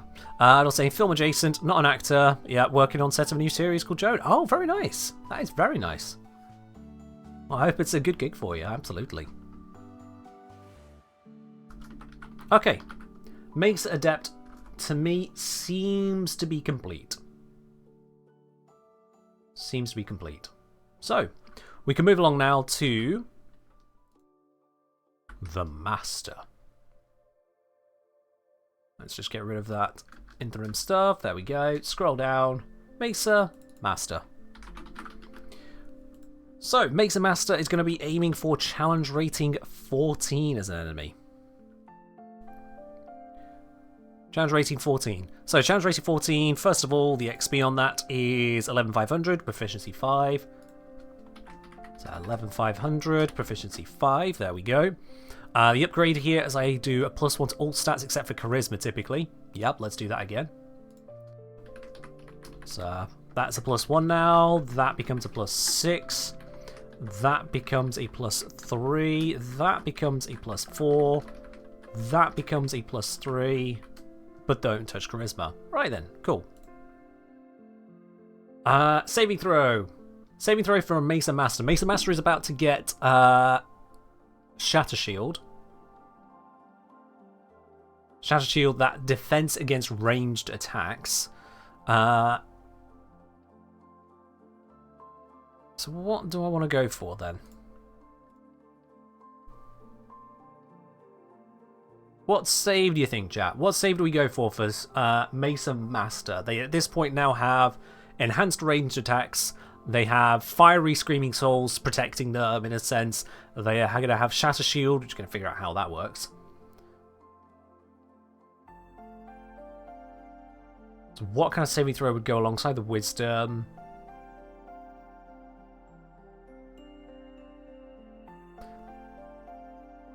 I might go... I don't want to go... Don't know if I want to go strength. Is one of them vulnerable to melees? Well, actually, yeah. If they're vulnerable to melee, then we can make them not vulnerable to magical attacks, dex saves. We could go with dex save approach, although that would make it nasty. Plus 11 to a dex save? What saves are typical at this level? 10. Oh, plus 11 to dex is actually fine then. Never mind. Yeah, let's do it. Dex. That's actually balanced. It's fine. Skills. Given the dex save, I'm just not going to add a skill. Intelligence? See, intelligence, I don't know with Mesa, to be honest. Why would we go down the route of an intelligence save? Intelligence saves are rarely used already in D&D, which is a problem. 5e kind of screwed up saving throws, I'll be quite honest with you. The wisdom saving throw seems to cover too much, in my opinion. I don't really get what an intelligence saving throw is supposed to be, considering what wisdom does. Yeah, so the way saving throws are set up is that they're supposed to be kind of the involuntary reaction to an effect. You do not choose to do a saving throw. A saving throw is forced upon you by something happening. So a strength save, say that something is trying to shove you backwards. Strength is a brace against that. Dexterity, to reflexively dodge or protect yourself. So a sudden explosion is going off. You just in time manage to cover yourself, protect yourself from part of the explosion. Constitution saving throw. So you've been swimming for a long time, you're trying to endure, or for example, you've been poisoned, someone's trying to poison you, so your body is trying to hold out against the toxins building up in you. That's Constitution. Charisma is an odd one. Charisma, where I see the saving throws, it mostly comes down to keeping yourself present. So when I say keep yourself present, attached to the world. If you fail a charisma saving throw, typically that kind of thing can shunt you out of this plane of existence. So you might be banished to another plane of existence. That would be a big thing that can happen from a failed charisma saving throw. But then you get intelligence and wisdom. Wisdom is your observational stat, and intelligence is your analysis stat. So wisdom affects your perception, it affects dealing with animals, it affects your insight, noticing tells on people. It's sensing, your senses. But if it was just senses, then I don't understand why wisdom saving throw is also used for charms. Changing your understanding of friend and foe. So wisdom save gets a bit weird there. And then intelligence save just kind of ends up being just illithids. Joyce is saying intelligence saving throws seem to be based around your brain trying to fight against things trying to trick you, which is why it's used on things like Phantasmal Force. That's the thing, the word trick is too vague. Trick your brain? Well, how do you trick your brain? You trick your senses, right? But senses is whiz. So if we're not tricking our senses, what are we tricking? It's that point of where in the process is this trick coming in? What makes it different from a different kind of trick? Tricking logic and reason? So you we're saying for intelligence save to matter, it would be you see something, but you misinterpret it. But at that point, are you still seeing it? I don't know if I'm quite communicating my confusion. My issue with the overlap between int and wiz. Because in ordinary checks, wisdom, you sense a draft. Intelligence, you narrow down where the draft is coming from, there's a hidden door here. Wisdom, you notice that the tile ahead of you is slightly incorrect. It's raised in some way. Intelligence, you manage to jimmy under the... So you manage to figure out that this raised bit you've seen here, that is actually a pressure plate for a trap. And it's just... So what are intelligence saves in 5th edition? Intelligence save 5e. Yeah, the biggest things that come up are Illithids,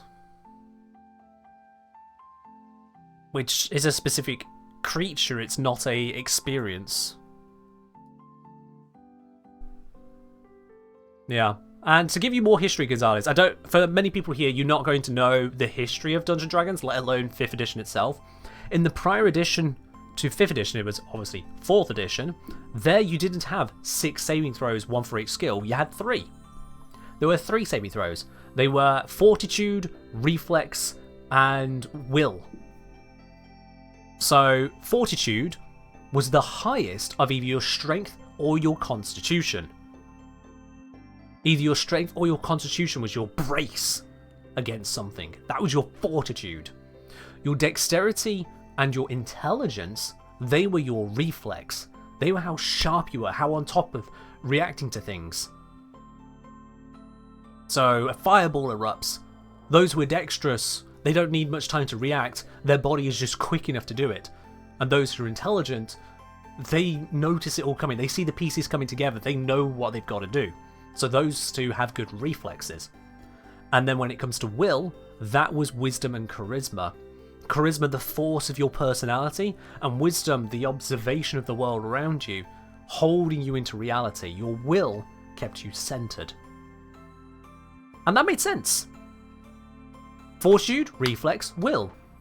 Physical brace, physical escape, mental escape. Why did they split it into 6 saves? What they did is they, instead of having 3 additional stats, they made it where the existing ability scores were the stats that you save against.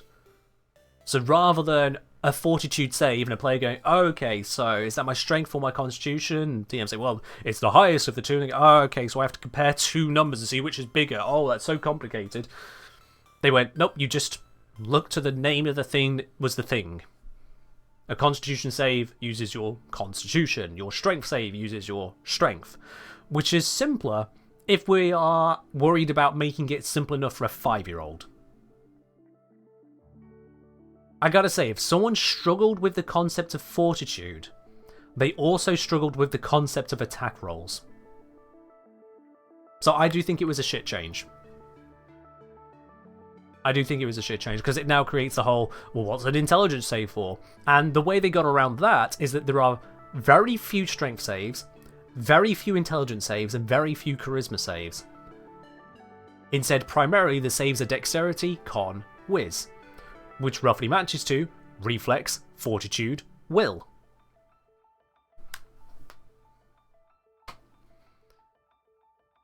So,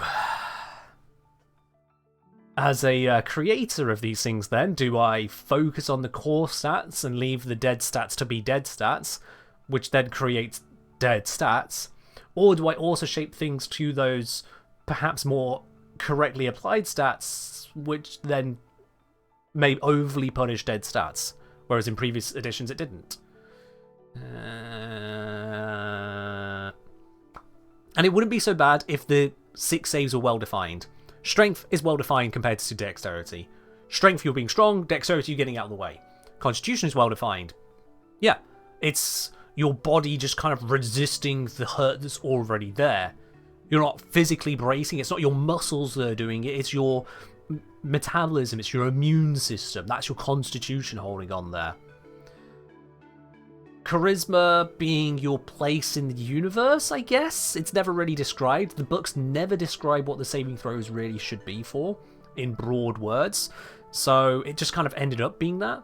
And wisdom is your mind protects against stuff.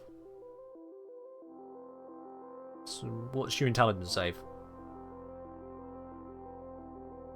Even when it comes to illusions, it ends up being intelligence checks rather than intelligence saves. I'm just like, why? So there's your rant for today. There is your rant. What the hell were Wizards of the Coast thinking when they decided to just completely change up how saves work, split it into 6 categories rather than 3, but not actually outline what those categories are supposed to be? Yeah. Is the lack of fortitude, reflex, will also why constitution only has one skill related to it? Not really, no. One skill? Does it have a skill? It doesn't have a skill, no. Strength has one skill. Athletics. Constitution doesn't have any. Strength got... Strength is in a weird spot. It's just in a weird spot.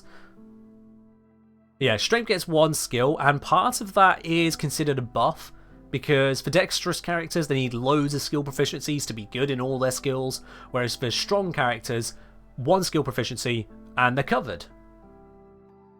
Cool. Brother, are you saying dex being both hand-eye coordination and physical agility is the other weird one? Yeah, I agree on that. In fact, dare I say it, sniping probably should be intelligence. More than anything. Because it's knowledge-based. Understanding, analysing everything you're seeing, put it all together to get all the correct details. Surely that is intelligence. That's an analysis of what's happening. Someone who can't really balance themselves isn't really changing too much about sniping. Whether you're sniping with a gun or sniping with a bow and arrow, you gotta be smart about what you're doing. So yeah, I would figure that would be more intelligence. But then you get into the whole minutiae of all the details coming in. It's like, well, hang on. Drawing a bow requires particular strength. We know this. It's a fact. Weak people just can't draw bows anywhere near as well as strong people can. Therefore, they get worse results. So why not strength for the bow?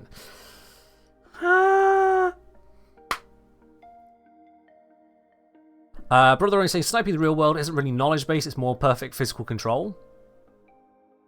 Is it? I mean, I suppose once you've got a perfect spotter scope, all that crazy tech that just tells you, put gun in this direction, bullet will land. Yeah, sure. At that point, something else is doing the aiming for you. You're just pulling the trigger. Understanding the bullet drop, bullet velocity, if you're leading the target at all, if that's going to be relevant. Being able to figure out, reading your actual scope to be able to line up the shots, understanding, hell, even Coriolis of the turning of the Earth if you've got a long enough shot. But yeah, it gets all kinds of muddled. At the end of the day, the 6 stats as given are strength for pure raw muscle power, and dexterity, which definitely has nothing to do with your muscles now, but it's your litheness and your ability with your hands, as well as your body. Constitution, survival things, but not the survival skill. Intelligence, your analysis ability. Wisdom is your ability to perceive, and also to tell when someone's lying. Definitely not analysing what you're seeing. No, you're just looking at them. Also, wisdom is your ability to survive, because wisdom is your knowledge of mushrooms. No, wait, that's nature, but what survival? Yeah, it breaks. Charisma, the force of your personality to deceive people, persuade people, and so on. What's the DC of a persuasion check? How hard it is to convince the person of the thing you're trying to convince them of. Okay, but how do you decide that? It all breaks if you think about it too hard. So, ultimately, you just set a number and go for it. Yeah. That works. Did I not update the passive perception? I did not. Cool. I just noticed I missed that one. Right. Yeah. D&D 5e is not a clean setup. Just take the numbers and run with them. At the end of the day, don't overthink it, make a call, whatever seems fair. Sometimes you might say either are fair, so let the player choose the better of the two. Just don't do that too much, because otherwise then someone can just dump a stat and say the other one's always correct. And then you end up a problem like, well, why should you ever use strength for attacks when dexterity is just as good? Ductile saying intelligence is knowing information, knowledge, and wisdom is the understanding of when to use that information, knowledge. Oh, Ductile, you done it. You triggered me.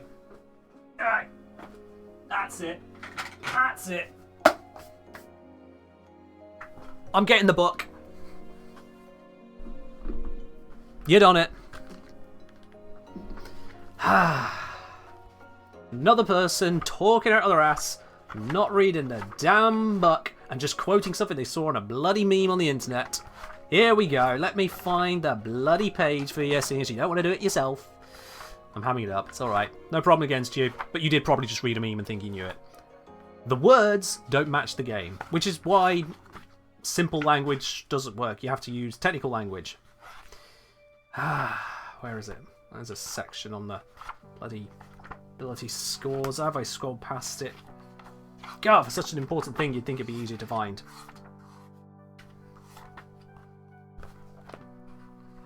Ability scores and modifiers 173. Didn't go past it, I just assumed I had. What are we on about? Someone decided to challenge me in the whole intelligence versus wisdom things on. Okay. Intelligence measures mental acuity, accuracy of recall, and the ability to reason. And the ability to reason. That is intelligence. Whereas wisdom reflects how attuned you are to the world around you and represents perceptiveness and intuition.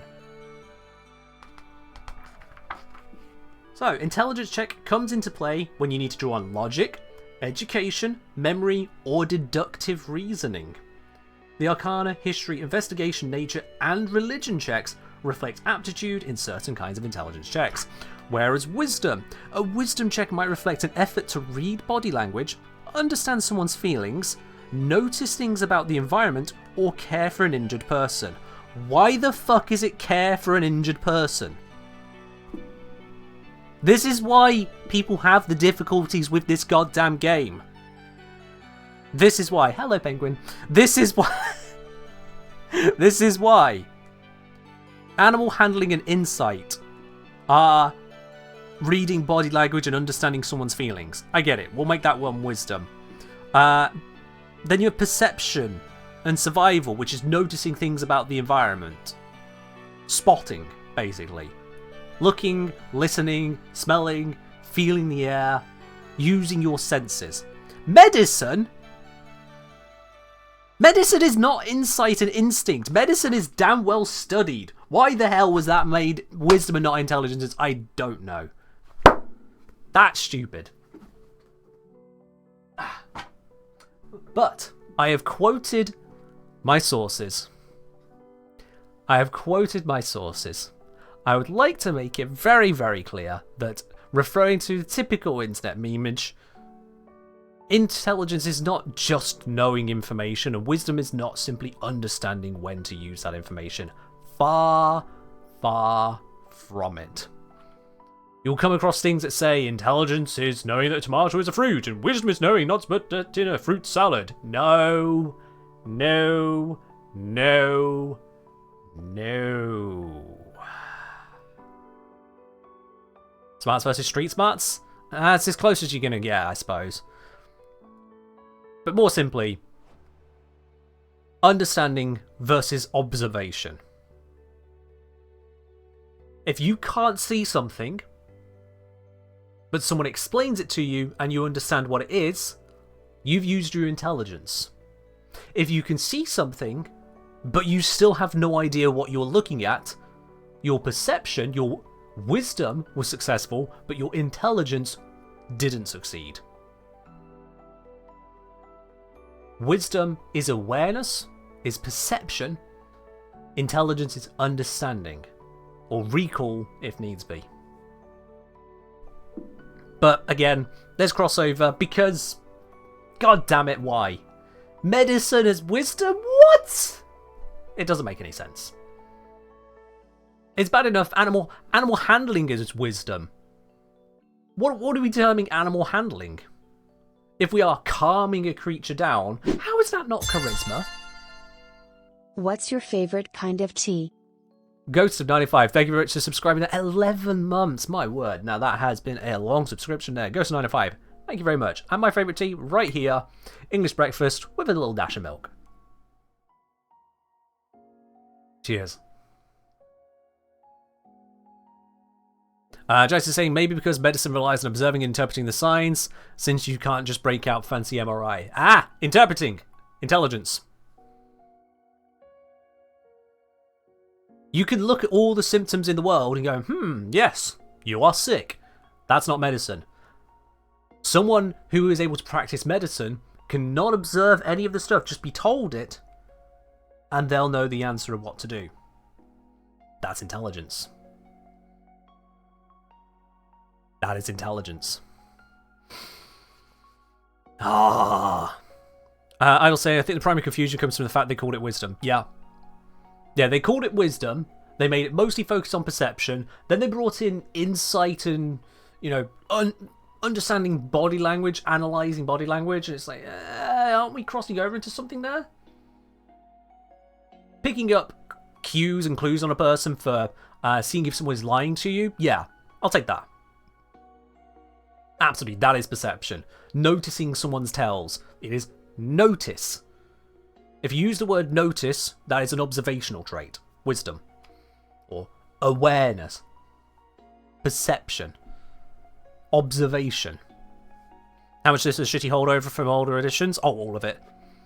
That's all of it. If something really doesn't make sense in 5e, it's probably because they tried bringing it from an older edition or tried making it simpler to sell to more people. D&D, 5e especially, tries to be the system that can be everything, and as a result, it is everyone's second favourite system. The reason it's everyone's second favourite is because everyone has their own particular favourite that fits what they want to do. But if you're going to get a group together, rather than trying these exotic systems and getting people to learn new systems, everyone ends up playing the second favourite, which is more people know. That's how it kind of ends up being, yeah. Even Warlock being charisma based is a shitty holdover.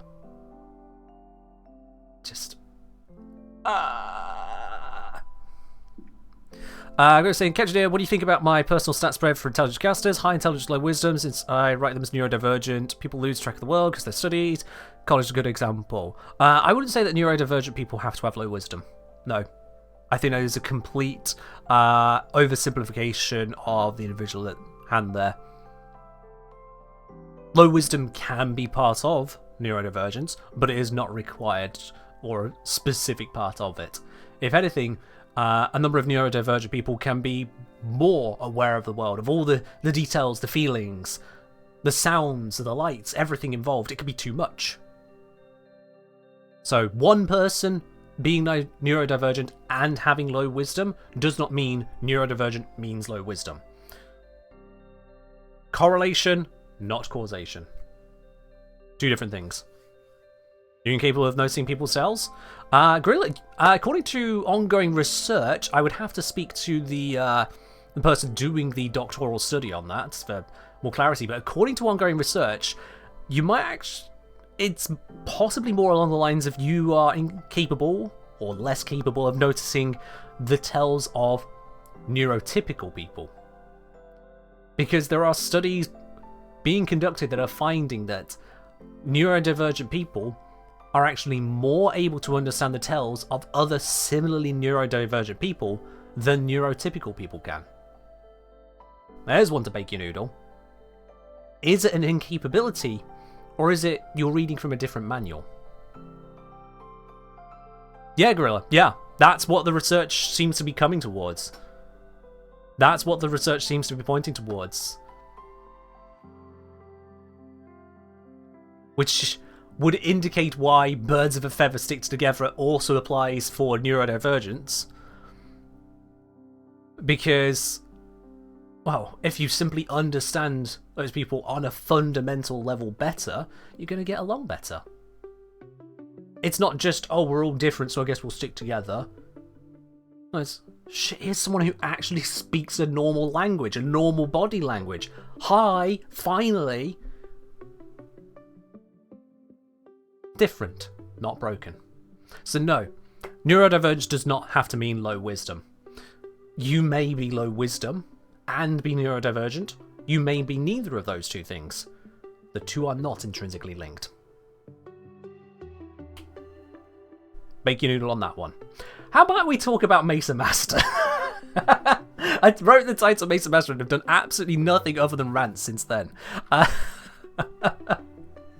So much for cool, calm, collected stream, eh? That didn't happen.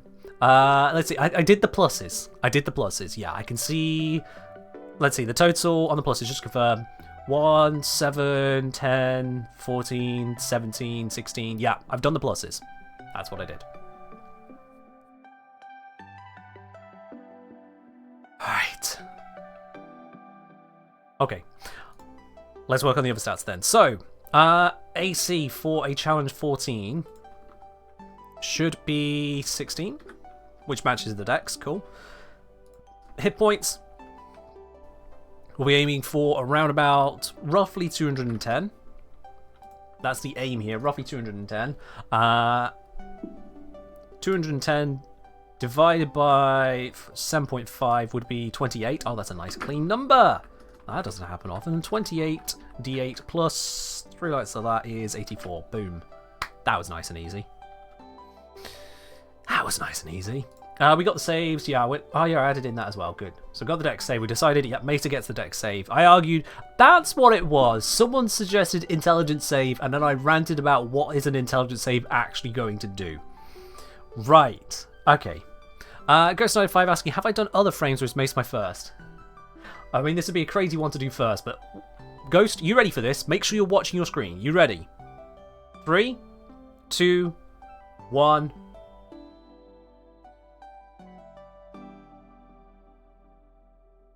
Are you getting the impression now? Are you getting the idea as to just how many I have covered? How many of them I've covered? So what I've done is that I went and did the 3 starter frames first as a test. You see, even with picturing going in. And then after that, I decided to start doing them alphabetically. Now, Citrine came out after I'd gone past C, so I've decided I'll just come back to Citrine later. But otherwise, they've been in alphabetical order, and that does include, I did Baruch Prime before DE did. And yep, Garuda exists. Here's Garuda Prime. Garuda Prime has Bloodlust, while Garuda is below half health. Garuda deals double damage with all weapon attacks. Dread Barrier exists. Blood Altar exists. Bloodletting exists. As a bonus action, Garuda consumes its own life force to recover its magical talents instantly. Garuda loses 60 hit points, which cannot be reduced by any means other than temporary hit points. Garuda regains all uses of each of its void powers. Garuda can use this ability even if it already has maximum uses of all void powers available, such as if they wanted to reduce their hit points below half. So yes, I've done Garuda. I have done Hydroid, I've done Hildred, I've done Naros, and yep, if we just go a little bit further past Korra, Kalevo. I have done Kalevo as well. Because it happened to line up nicely that I could do Kalevo. So I've done Kalevo, and then Lavos, and then Limbo, and then Loki, and now Mag was one of the starters, so already done, onto Mesa. I am over halfway through all Warframes. Yeah. Clever Prime is out. Yep, I have already done Clever Prime. I've got to Clever Prime well before DE ever did. Where can you find those if you wanted to use them? These are not fully released as yet. These are all in alpha state. I want to get the entire document done first before any kind of full release is considered. And the big reason that is, unfortunately, because of the internet. Here's what would happen if I release this, say, if I put this out onto Reddit or something, if I put it out to the wider community and say, hey, look at this document, look how far I've got. This is what will happen. Immediately, some grognard in their basement with more time on their hands than they should ever do will finally take their second hand available, rather than just clicking through various tabs on some godforsaken website. They'll go, oh, I can do this as well. I love this. I'm going to continue it quickly. Next thing you know, 2 weeks later, someone puts out their version of the other Warframes, doing an absolutely terrible job of it, because they'll have bashed it out there without any concern or consideration, just, oh my god, this sounds so cool, oh yeah, I'll do this and that, and then it will be ruined. So, rather than handing it out to the grognards found on Reddit, I will do the entire project and then look at full releases. So, you won't get hold of it until such a time, yeah. Sorry to say on that. However, once I've got all of them done, at least in an alpha state, I will be playtesting them on stream going forwards. That will be the idea. So, to playtest them on stream, I will need players. Supporters of the channel, either subscribers or Patreon supporters or YouTube members, will have the opportunity to join in on that. Oh yes, indeed.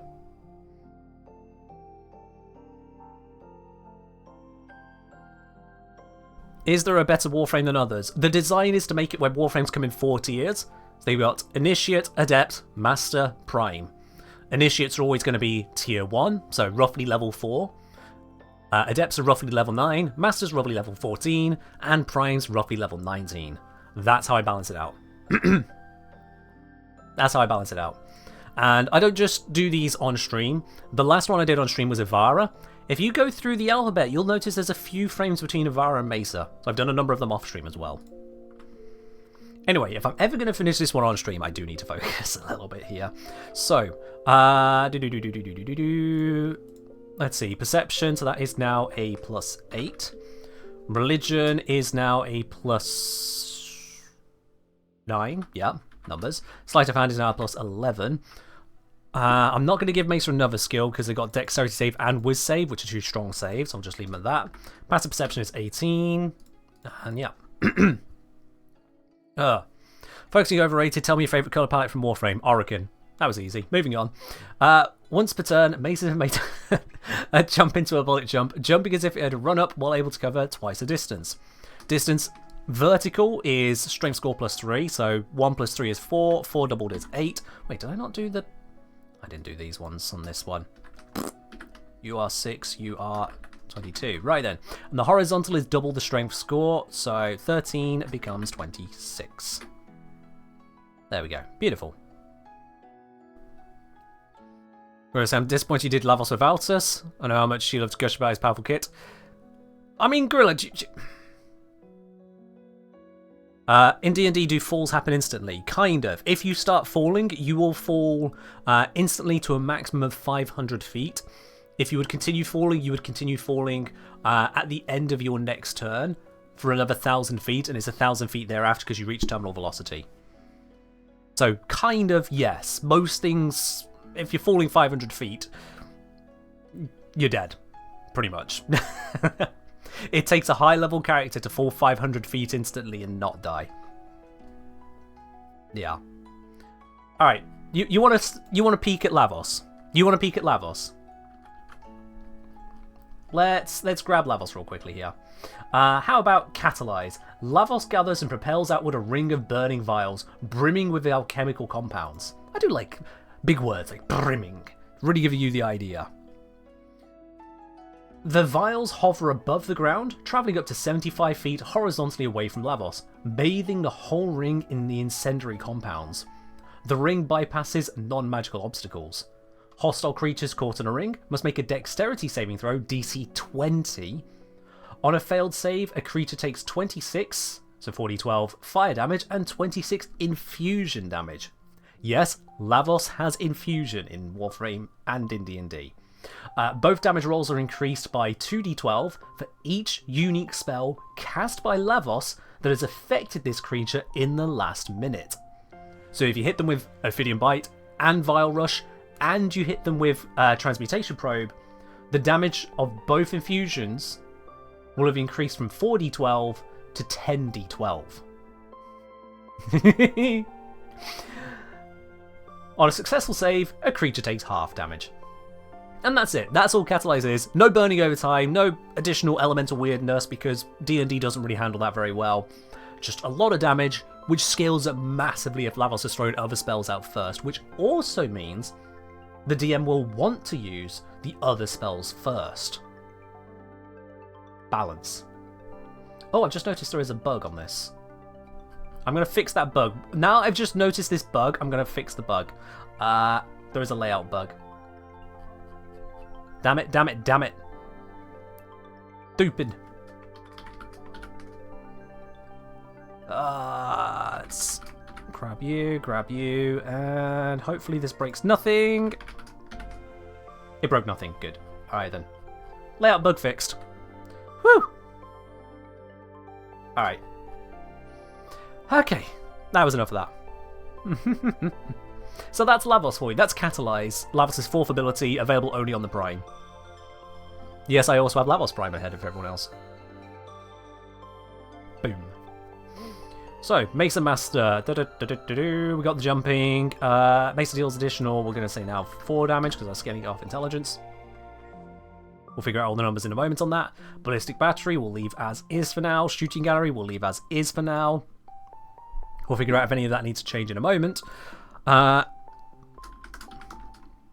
Defensive ability, Shatter Shield.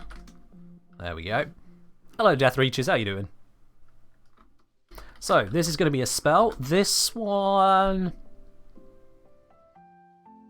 Action or bonus action? I think bonus action. Yeah.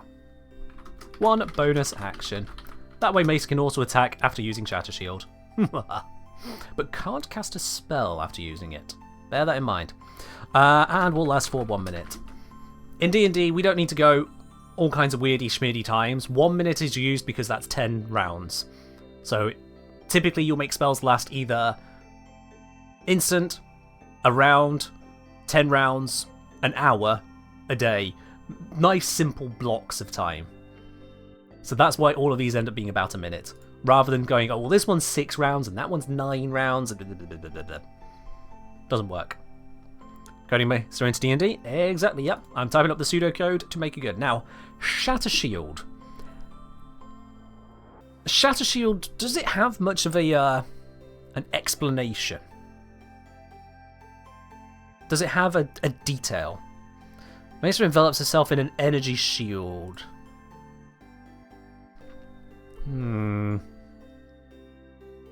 Ductile saying Shadow Shield should be identical to Totem of the Bear. Barbarians, they take half damage to all damage types except for Psychic. No. I know where you're going there. No, not quite. Because Shatter Shield is reflecting any ranged attacks, and also it reflects them, which is the route I want to go. So not just that, no. Let's see, Shatter Shield, 1 possession. Firstly, got this kind of reading energy. Range attacks come in, range attacks go out. I'll be honest, I don't like the name Shatter Shield, but it's what it is.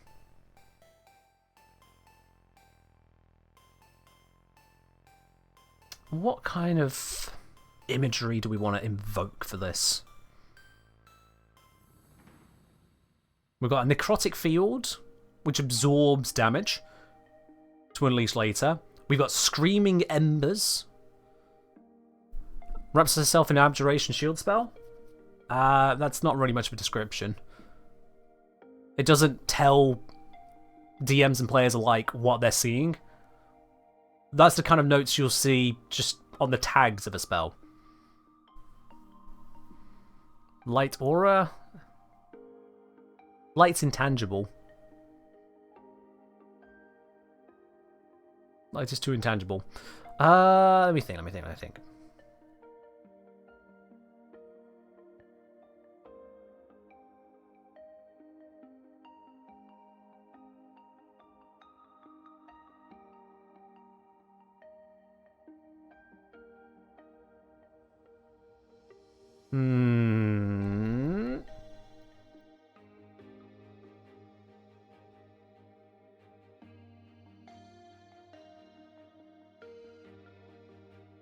Solid. Why not?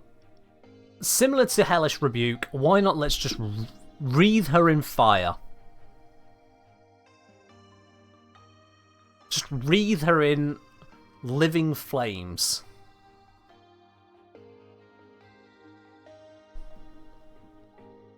black flames, specifically. Why black? Because it fits back in with the necrotic theme, the hellish theme. And it emphasizes defense rather than offense of bright red flames. I don't have a better idea right now, so I'm going to go with that. Mesa can make it where it's a field of force and all range attacks are redirected back. You're describing mechanics. That's just mechanics. You're not catching what I'm saying here. You're not picking up what I'm putting down. I know exactly mechanically what it's going to do. Attacks come in, Mesa takes less damage, and attacks are sent back out. That's mechanics. A field of force describes nothing. I say to someone, you see a field of force, and they go, what? Force fields are all around us. What does Wi-Fi look like?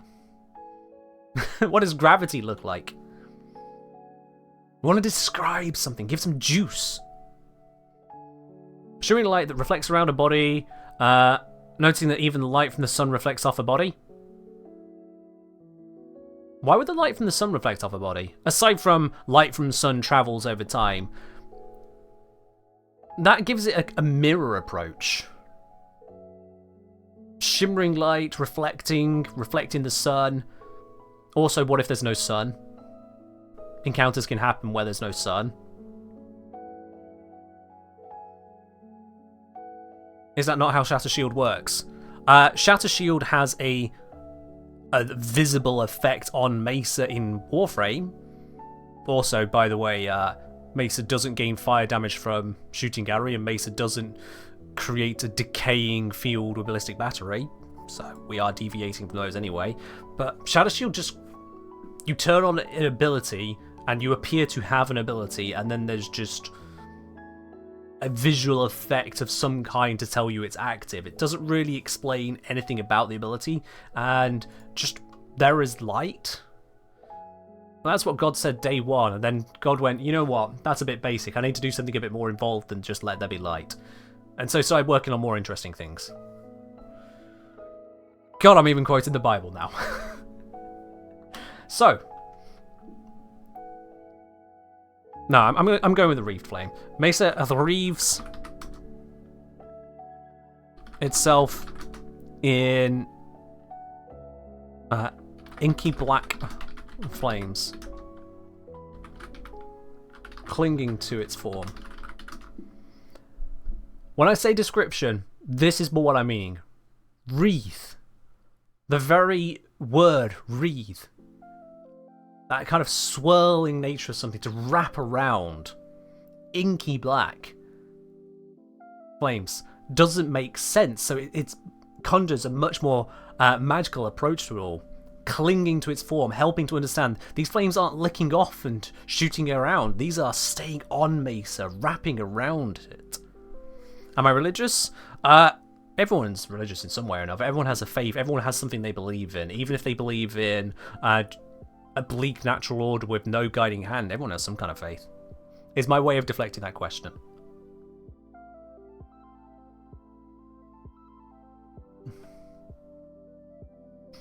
So, Mesa reaps itself in inky black flames clinging to its form. For the spell duration, Mesa has resistance to all damage from ranged spell attacks and ranged... Actually, I don't need to specify. All ranged attacks. Yeah. It's all damage from ranged attacks. Yeah. It's okay, Flo. It's a valid question. It's just not one I want to go into.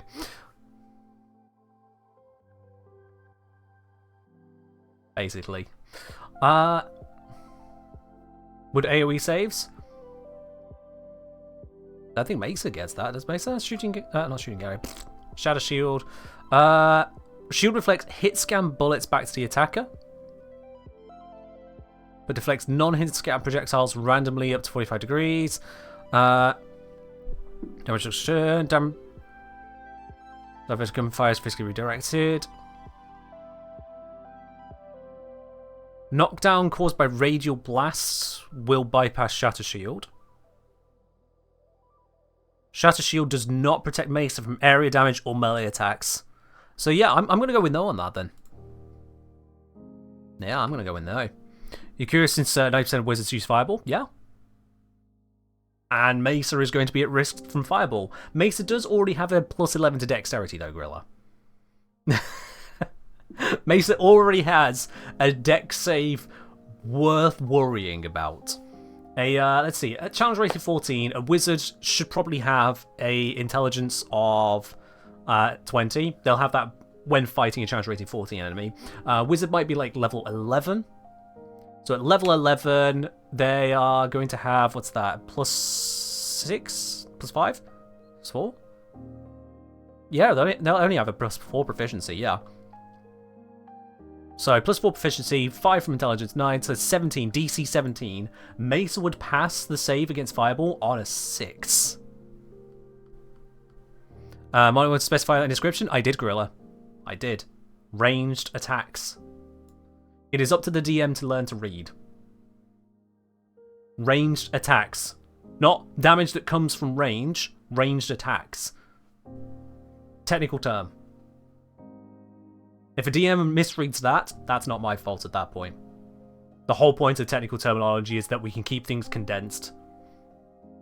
It says ranged attacks, yeah. So no, I've got nothing I have to change on that one.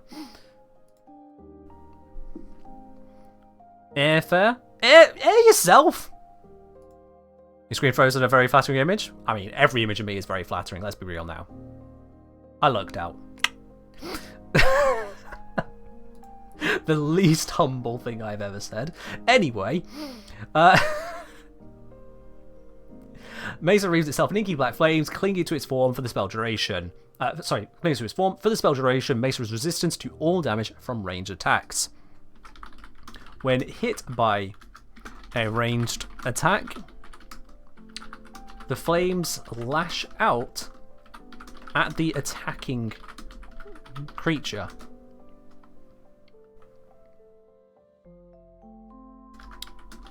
Forcing it to make a dexterity saving throw. DC on that is going to be 4 + 5 is 9. Plus the 8 is 17. Cool. Let's update this now I think about it. On a failed save, oops, the creature takes some amount of fire damage and some amount of necrotic damage. Oops, that's not how you spell necrotic. Necrotic damage. Because black flames, why not? On a successful save, the creature takes half damage. Pure and simple. Mesa's resistance, and Mesa returns fire. And we're going to go with a fixed amount, regardless of the incoming damage, so that we have more control over the amount of damage it's dealing, to an extent. And because it is based on the number of attacks creatures are making, and only ranged attacks, it's going to be more spread out across the attackers doing it. So that helps us to kind of control the amount of damage we are sending out, as well as not overbearing one person with it. I think this should be okay. I'm going to say, reminds me of the Black Flame spells in Elden Ring that deal percentile damage. Nasty them, kind of kill bosses like they're made of paper. Fair do. We're not using percentile damage, but fair do. Alright. So let's think about the damage calculation we got then, by filling in the rest of the numbers here first. Dagger is now a +11 to hit. And the damage on the dagger, damage is going up because Bullseye we're changing to Mesa deals higher damage with all ranged attacks than most creatures, dealing an additional 4 damage. So that's gotten more broad now, which means the dagger comes up in power to a 10, making that a hit of 12. What have we got so far? Mesa Master, mostly. And this 1d6 plus 10 as well makes this a 13. Excuse me.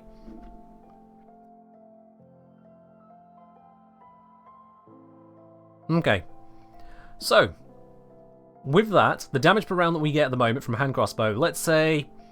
I'll come back to shooting gallery. Just on the hand crossbow alone, if we just attack 3 times with that, we get 39 damage, which is pathetic. Mesa should be doing a lot more. We'll be looking more like 70 damage per turn, not 39. When we introduce shooting gallery, we spend a turn casting that, bear in mind, but then we get 5 additional damage at the moment. So our 39 becomes 54. So that gives us a total of 108. Ballistic battery can also add on some more.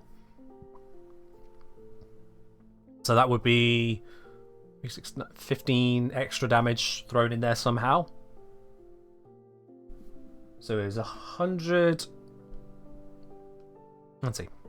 Yeah, 39 plus 15 times 2 plus 15. So currently looking at 123 across 3 turns. That's nowhere near enough yet. So that's where Shatter Shield can do a fair amount then. I might also improve the level of shooting gallery. Give Mesa Master Cunning Action. And what is Master Cunning Action when we're at home? Or just Cunning Action? What are we thinking there? So with the damage then, let's see. Shooting gallery, if I buff that to 10 and...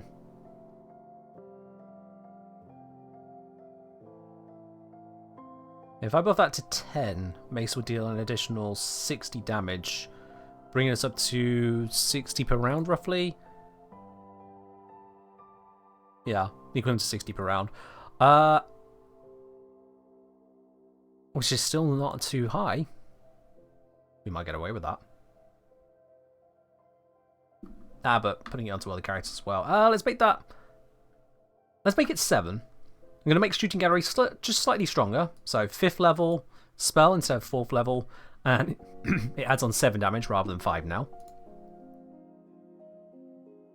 Cunning Action, starting at 7th level. Quick Thinking Agility allows you to move and act quickly. You can take a bonus action on each of your turns in combat. This can be used to dash, disengage, or hide. Mesa is not a rogue. In fact, Mesa's 4th ability stops Mesa moving, which will be the antithesis of Cunning Action.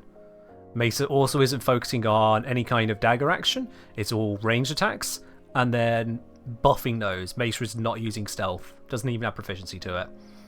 I get the idea, Timber Chad. It doesn't match the Mesa design I'm going for here whatsoever. I'm thinking, I've taken Mesa, and rather than the gunslinger cowgirl theme which she has in Warframe, which is it's accurate enough if you include a 4th ability. If you don't, it's actually kind of weird. We've instead gone for a, what's the word, Ghost Rider approach. Necrotic and fire, very driven, going to destroy you with weapons fire, but vulnerable in a up-close melee engagement. Yeah.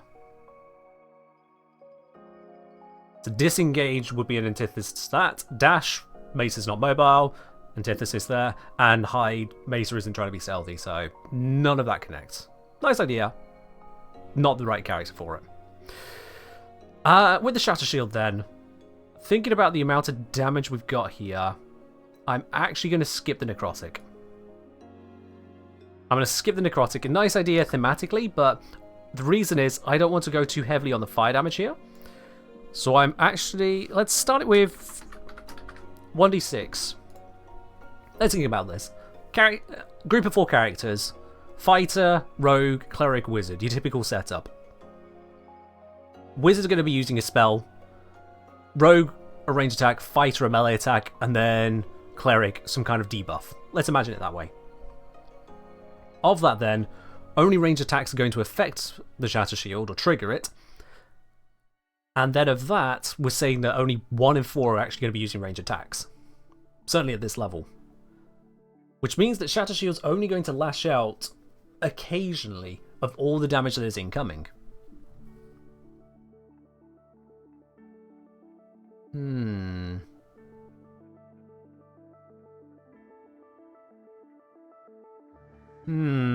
I don't know if that's actually good enough.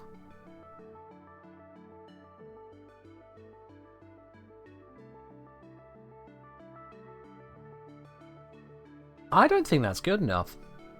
What is Blood doing? Read the title. Stream title will tell you that one. Welcome in, Karu.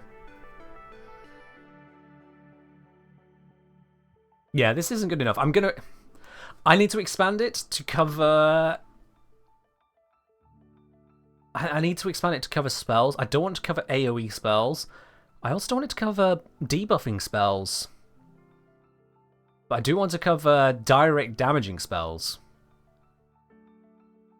Well, I'll make Lavos. Already done Lavos. Death Reaches. I didn't start this today.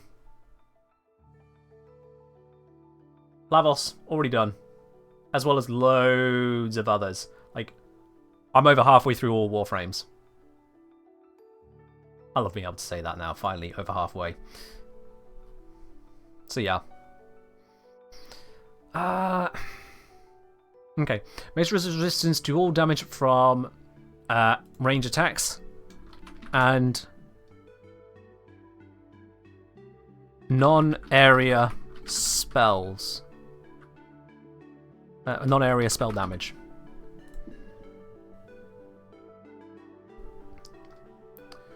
When hit by a resisted... when hit by...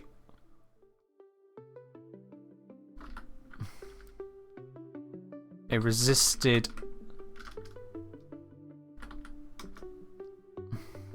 attack or spell. There we are, that works. When hit by a resisted attack or spell, the flames lash out at the attacking creature, forcing it to make a dex save. Yep, there we are. That broadens it just a little bit.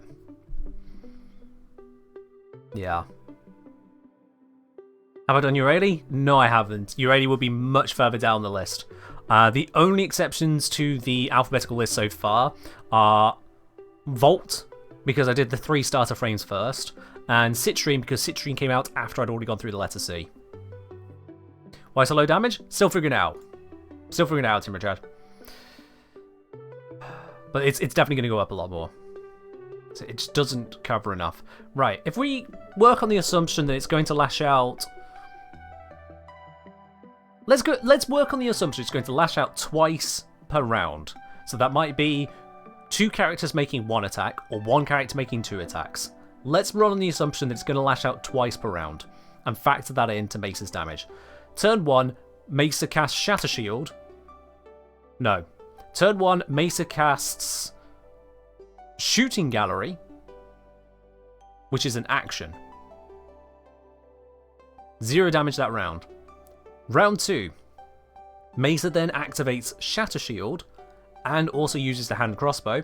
Hand Crossbow is going to do 13 damage plus the 7 from Shooting Gallery for 20. 3 times over, that is 60 damage. Turn 3, Mesa activates Ballistic Battery. Makes 2 more attacks. So that's 20-20. Deactivates the Ballistic Battery. It's only going to add on 6 at that point. Yeah, yikes. Either which way, yeah, the action economy is crossing over itself here.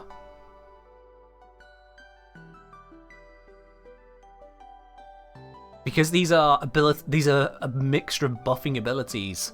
Ballistic Battery is a buff, Shooting Gallery is a buff, Shatter Shield is a buff. They're all going to get in the way of each other now. Okay. In that example case, there is 60-60, and then follow-up... sorry, 20-20, 40, and then the follow-up of 26. It's really not that much. Okay. So Shatter Shield, we can get away with doing a fair amount of damage. Probably around about... dare I say? Yeah, about 11 damage. Maybe. Will that be too much? No, wait. If I go Shatter Shield... dealing 11...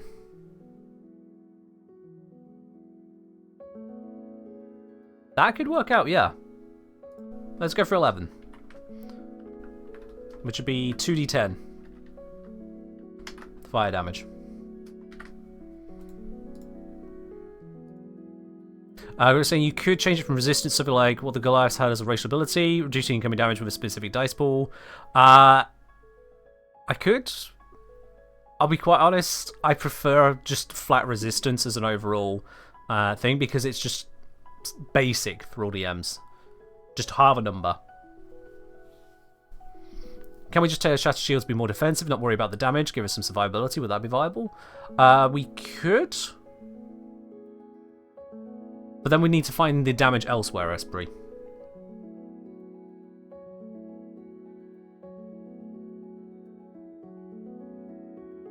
Now with Shatter Shield at the moment, halving incoming damage from directly targeted range attacks and range spells,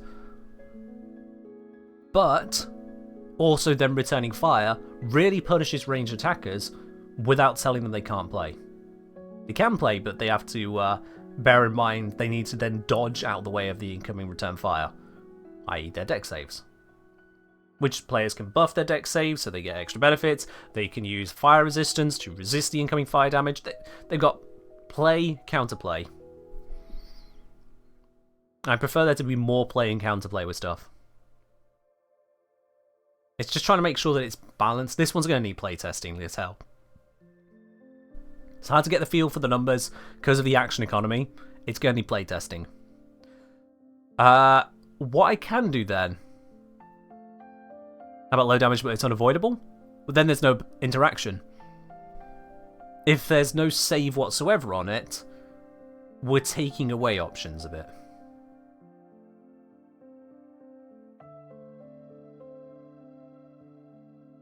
I don't think that would be valid. I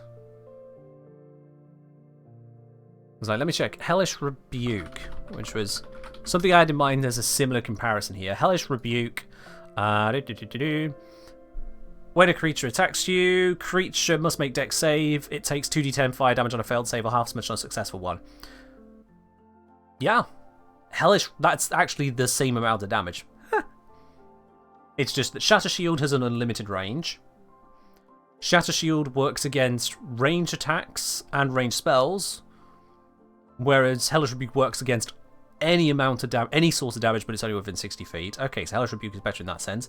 Hellish Rebuke is a single time costly reaction. This just stays up for the entire minute and gives you damage reduction. So yeah, this is stronger. It's not hugely strong, but it is stronger. When we actually play, Sheena, okay, you must be new here, because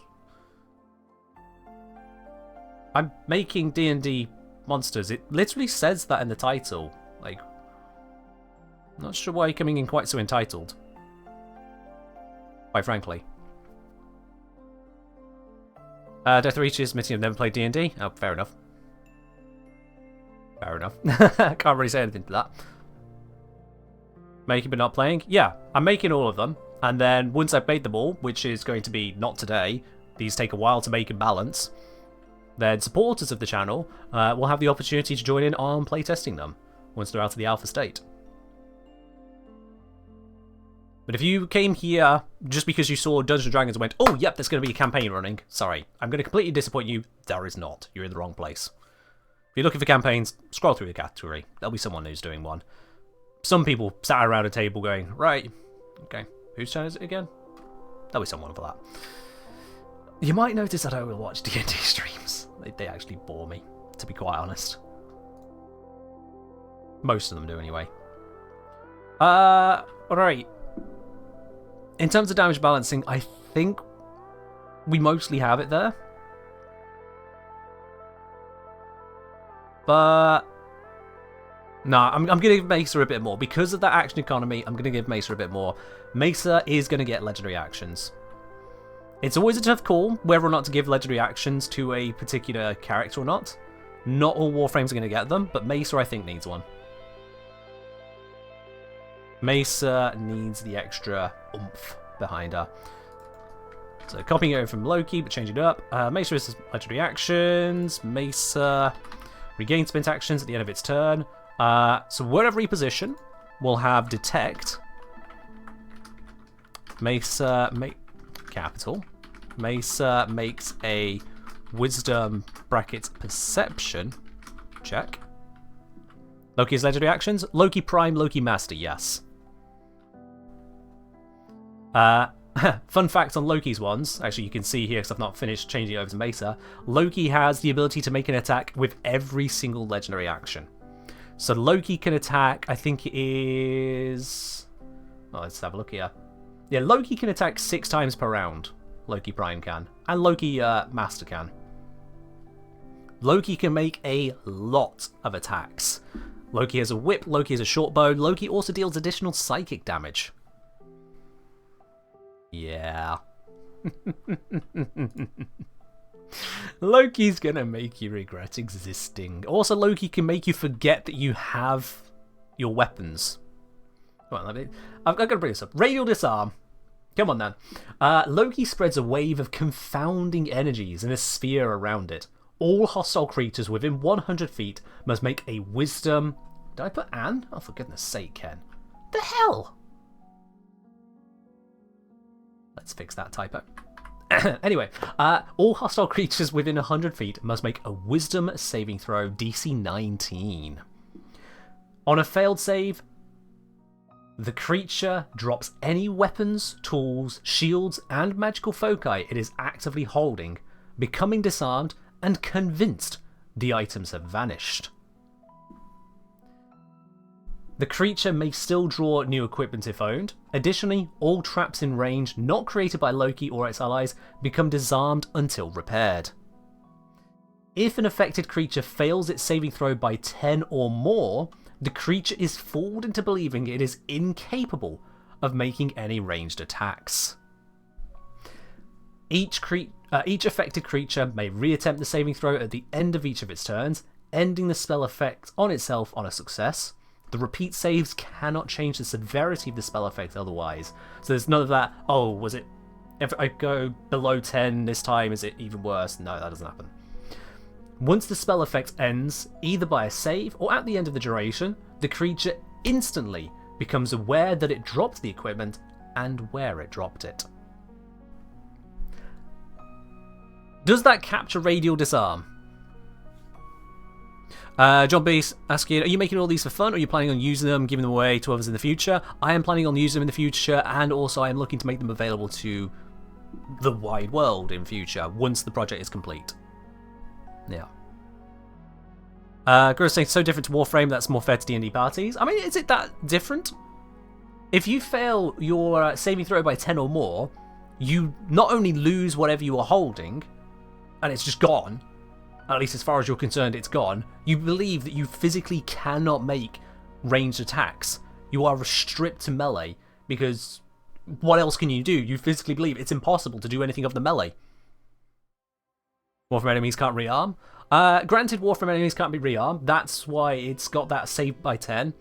The interim is so that players don't just immediately get shut down, you've lost everything forever. If anything, it rewards those players that dare to further equip themselves. Because a lot of players, they just have one sword and they just call it a day. This Radial Disarm says, oh, sorry, you have one magic weapon? You lose. Preparation begets success. That is a crucial element throughout all of my creations here. Radial Disarm punishes those who forget that. So yeah, I think that should be fine. Right then, legendary actions, need to finish up those on Mesa here. So, reposition, Swift Strike, I'm not going to have that as is. Nope, nope, nope, nope, nope. We'll co-opt, let's get rid of that one for now. Swift Strike, I'm going to make that 2 actions. Reason being, I don't want Mesa making loads of additional attacks, but 1 additional attack will be fine. So, Mesa makes 1 attack with its hand crossbow. And reposition, we're going to... Fuck. Fuck. Fuck. Fuck. Fuck. Okay, cool. I was affecting Loki Prime there. Ha! I hadn't scrolled correctly. Oh, that was close. I was wondering where the detect had gone. Okay. Oh, that was a Silly moment. Right, now that I'm actually on Mesa, Mesa makes one attack with its hand crossbow. There we are. Okay. Right then. So we got Detect, we got Swift Strike, and I need a third legendary action because legendary actions just come in threes. It's just the way we do it. So, we've got Perception, we've got Swift Strike. Sidestep.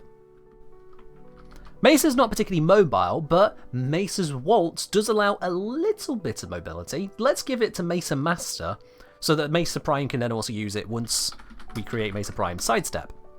Mesa moves 5 feet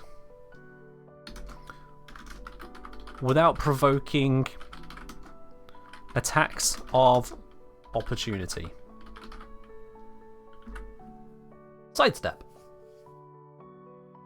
There we are. That's the additional legendary action that Mace can take. Just that little bit of get out of dodge.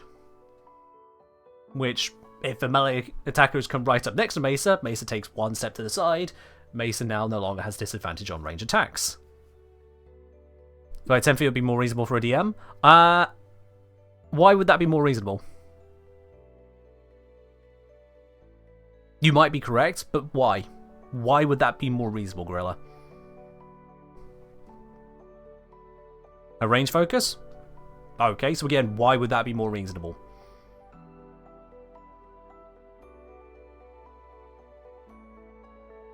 That's the bit I'm sticking on so far. You've got an idea there. Letting her create distance. Why would that be more reasonable? You're describing things about 10 feet means you go further and she would like to go further, but why is that more reasonable? If she moves just 5 feet away from a melee attacker, she is now no longer adjacent to them and can make range attacks without disadvantage. She doesn't need to go any further.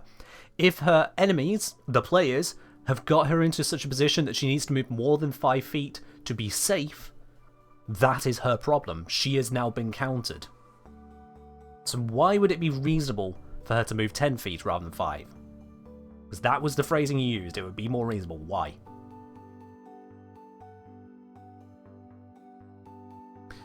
That's fine, Ray. We know. You're usually at work on a Friday. In the interim on the answer to that one, let's start up on the Prime. Actually, let me check I've done everything else here. Yep. Yuppity. To save skills as they were. Passives. Did I level up any spells? Did I need to level up any? I didn't add the spell. I missed that. Let me add the spell in. Shooting Gallery and Shatter Shield, which I'm going to say is, honestly, it's also only 5th level, to be quite honest. It's not actually that strong.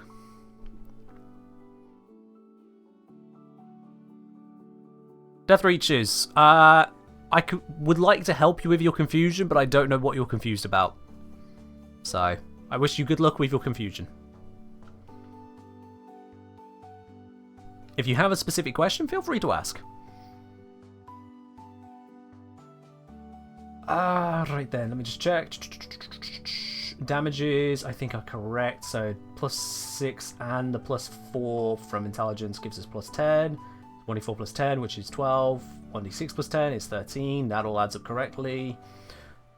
Ballistic Battery doesn't need to change, therefore it doesn't need to change level. We've got 2 casts of it because I'm generous DM. Shooting Gallery, that exists, 5th level. Shatter Shield exists, it's also a 5th level spell. Mesa Master being level 14, not having loads of high spells is fine. It's acceptable because they're using a lot of physical attacks. I think it's okay. I guess it was more of an even rounded number for me. 5 foot is an even number in D&D because typically things are measured in 5 foot squares. So 5 feet is 1 square. It is a round number. The other thing is, you thought it would feel more in line with the distance she normally covers when rolling in game. I get that for rolling. I'm going for Sidestep. It's literally just kind of a shufty. It's just a bit of a shufty. Death Reach is confused with D&D in general. D&D, it confuses me. D&D, at its most basic level, is some friends get together and play pretend for a story. Remember on the playground or just hanging out with young kids, make up a story.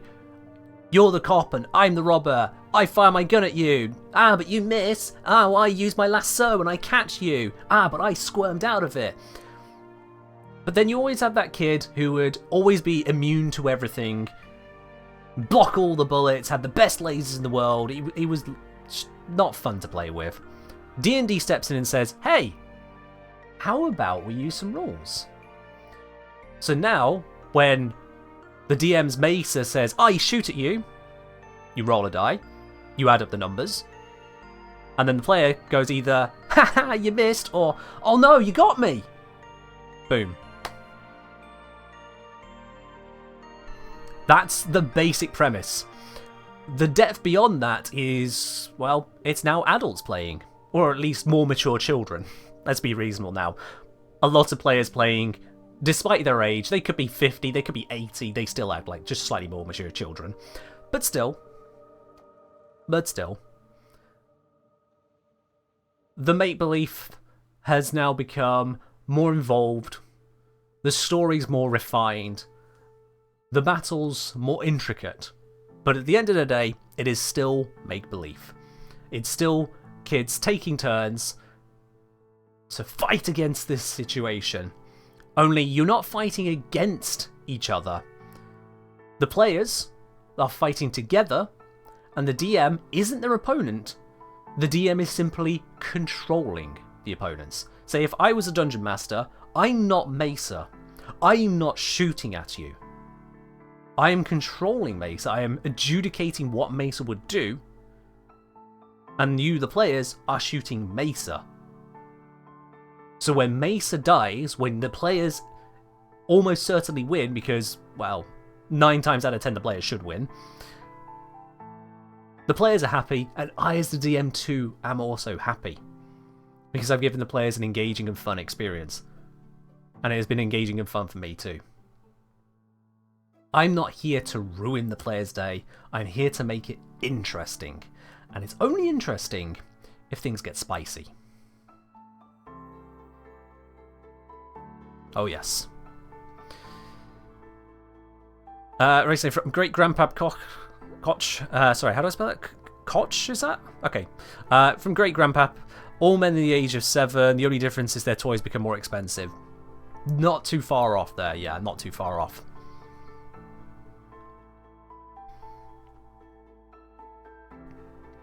Alright then, so, Mesa Master, I believe, is complete. Cool. And I now have 8 minutes to make the Prime. I am not finishing on time today.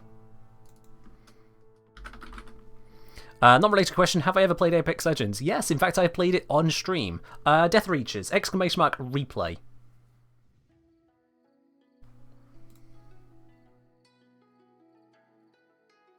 Let's see here. So for the Prime, we need +1 to every single stat. That's where we start.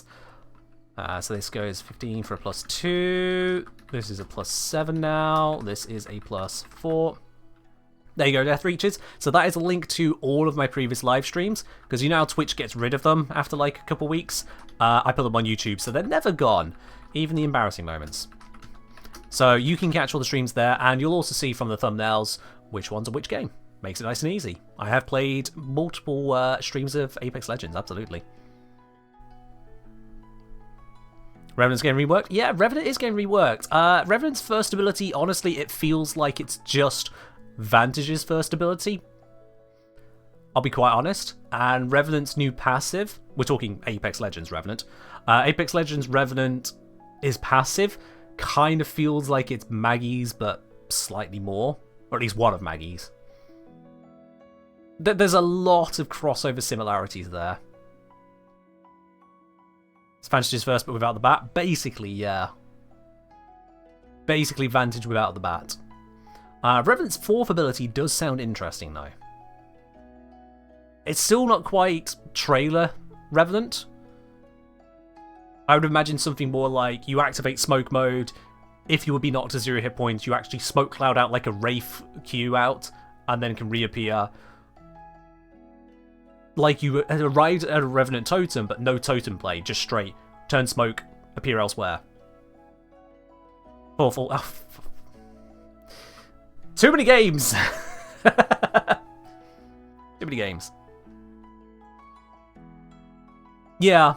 It's like a Maggie Vantage Gibby combo of sorts. Maggie passive, Vantage tactical, Gibby passive, plus. It's a thing. It's interesting. It's just I feel like the queue could have been perhaps a little bit more unique is all. But the rest of Revenant seems cool. So overall, I'll let a less unique mobility option pass. It does strike me that Apex Legends is focusing even more on giving everyone some kind of mobility, it feels like. But, you know, that's a thing. I guess if half the roster has it, then most of the roster is going to end up needing it. So, yeah. Anywho, yes. Revenant in Apex getting reworked. So, let's see, what do we need to change stats-wise? So I'm going to make the armor class 17 to match the dexterity. Hit points, they need to go up now. Let's see, actually, no, I'm gonna make this 18. I'm gonna break the mold. Mesa Prime gets natural armor. That way it's only 1 point behind my guideline that I have here. Hit points, I'm aiming for about 285 with these stats. 285 divided by, let's see, that is 8.5. It's 33 something. Ew, that's horrible. 280.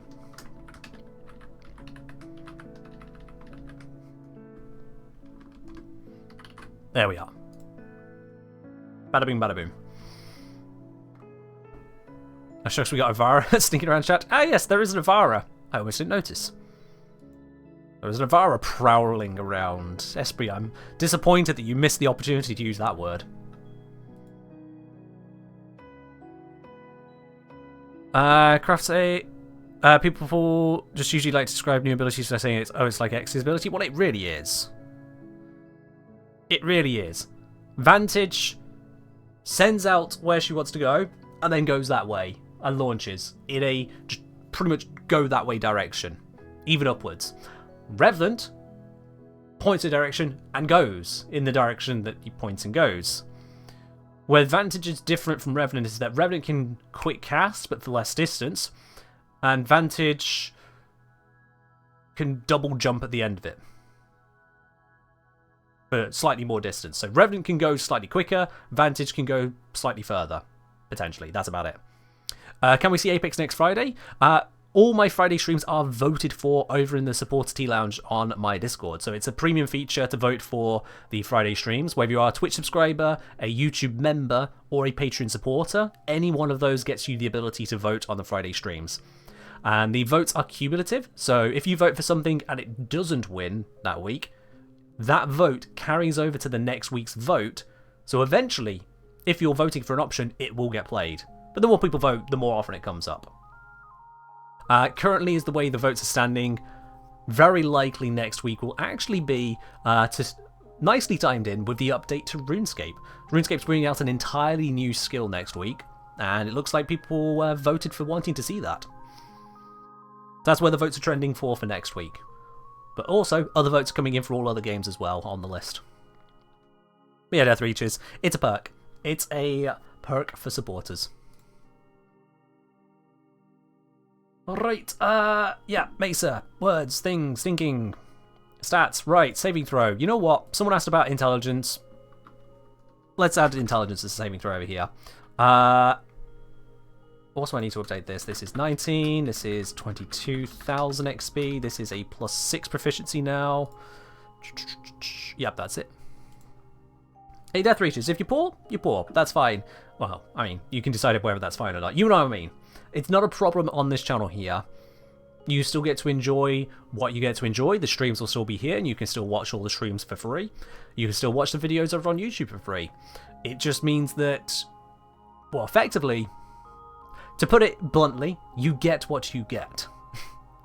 Those who support the channel have a word in it. Mesa has the biggest of brains? Oh, no. No. Mesa has saving throws for intelligence, yes, but Mesa does not have the biggest brain. No. I could bring up Big Brain. Let's see, I think Limbo was right up there. Let me just bring up Limbo real quickly. Limbo Prime, intelligence 22. Intelligence 22. Yeah, that's getting some work done. I mean, granted, Mesa's quite close on it, but Limbo's kind of rocking it a bit there. I don't remember if I made any higher than that. Did Lavos go higher? Lavos is 22. Prime. Kalervo gets a 20. Cora gets a 22. Ivara, only a 20, but Ivara does get 21 on Wiz. Only 21 for some reason. Okay, fair enough. Screw you, Ivara. Inaros, only 18 on intelligence, but 22 on the strength, and so on and so forth. And so on.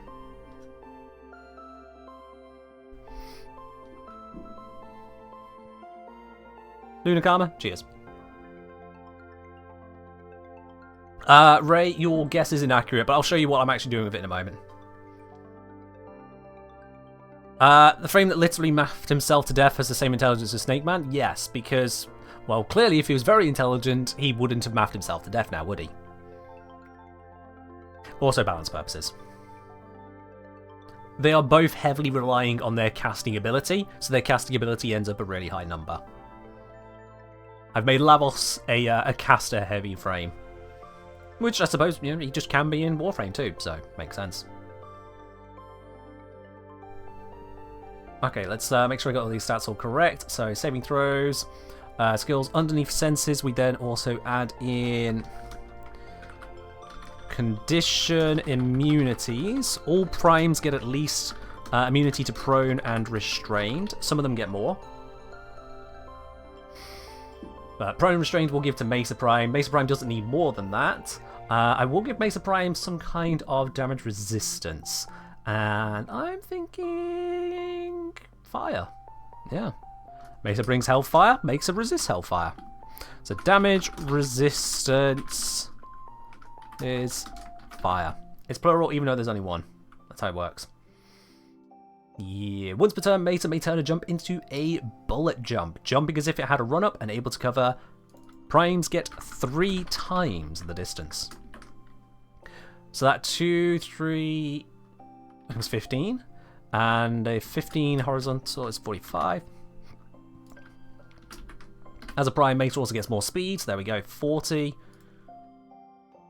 Oh, do I go 45 foot? No. Mesa only gets 40. If they want the full jump, they have to dash. Bullseye, Mesa deals higher damage of all range attacks. We'll just leave that where it is. Doing an additional 5 damage, and we'll include that later. Ballistic Battery, nothing needs to change. Shooting Gallery. No, I won't change that one. No, we'll leave that for now. Shatter Shield, we'll leave that one for now as well, actually. Yeah, don't need to do anything with that. Spell save DC is now 19. So let's update that on here. There we go. How do we want to deal with Mesa's multi-attacks as Peacemaker changes both its attack scope and attack speed over time? Y'all, trust me. I didn't come into this stream with no ideas whatsoever. Give me a sec. We'll get there. Updating the other details first. The attack bonus on the dagger is a 13. Oh god, I hit weird keys. 13. Reach plus 5. Range, yada yada. Damage is now plus 12. Most of the damage is from a plus there, and that's perfectly fine with me. So that is an average of 14. The average on this is 15, because that is also a plus 12. Beautiful. Okay. Those are all the basic stats that need changing. Did I not put the spell on? Oh, I did it on the other one. I just forgot to carry it over. Whoops. Shatter Shield, 5th level. There we go. Okay then, so the thing you have all been waiting for. Peacemakers. Is it Peacemakers or Peacemaker? I think it's Peacemaker, singular. Yeah, it is. Whoops. Peacemaker. Wait,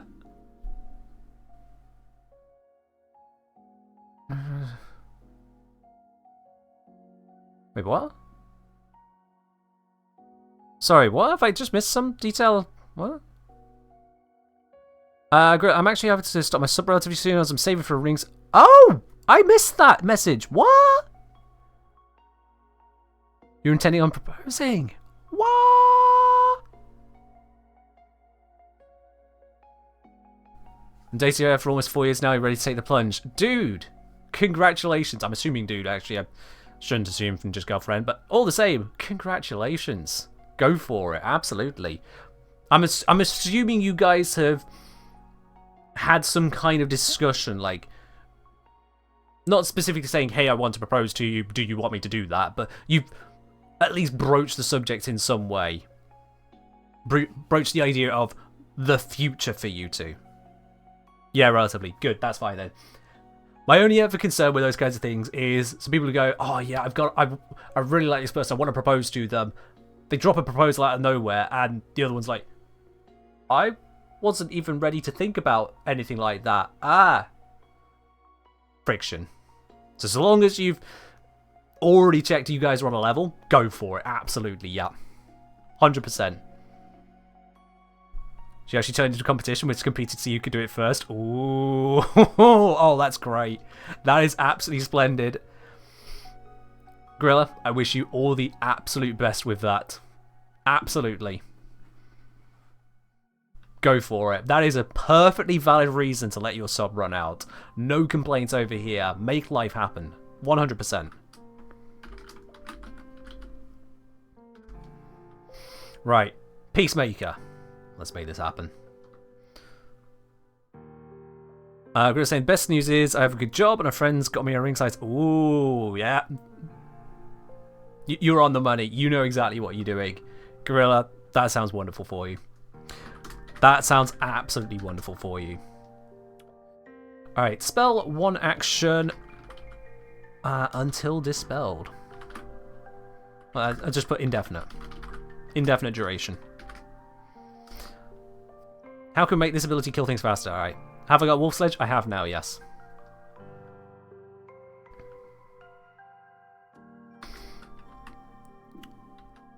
Mesa extends her arms forwards, sheathing any held equipment and revealing 2 hidden wands. Because we're gonna go wands, guns, same thing. Revealing 2 hidden wands on her. I'm gonna. No, I'm not even gonna say where, how. I leave that to DM's imagination. Extends her arms forwards, sheathing any held equipment, and revealing 2 hidden wands. We'll let the DM decide how that represents, but yes. Hello, Starry Night. How you doing? Welcome in. That is a very glowy rainbow slug thing there. Welcome in.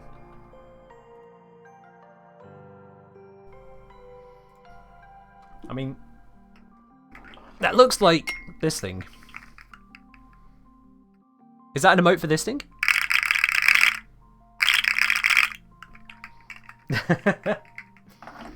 Didn't we establish it's it and not hurt? Thank you. Yep. Thank you. Really appreciate that. The translucent parts. Oh yeah, green screen. Yeah, that'll do it. That'll do it. Alright then. Mesa extends its arms forward, sheathing any held equipment, and revealing 2 hidden wands.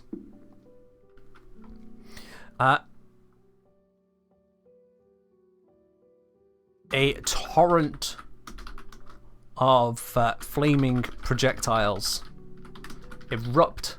Have I used erupt before on this one? Fire erupts around myself, shooting gallery. Ah, it's fine. No. Surge. A torrent of flaming projectiles surge from the wands. in a direction of Mesa's choosing.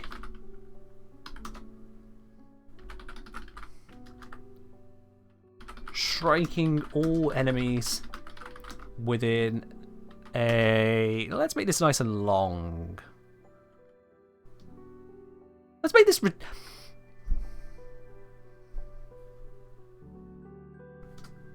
I'm going to make a poll. I'm going to make a poll. I'm not even going to ask you guys about the poll as I make it. Just...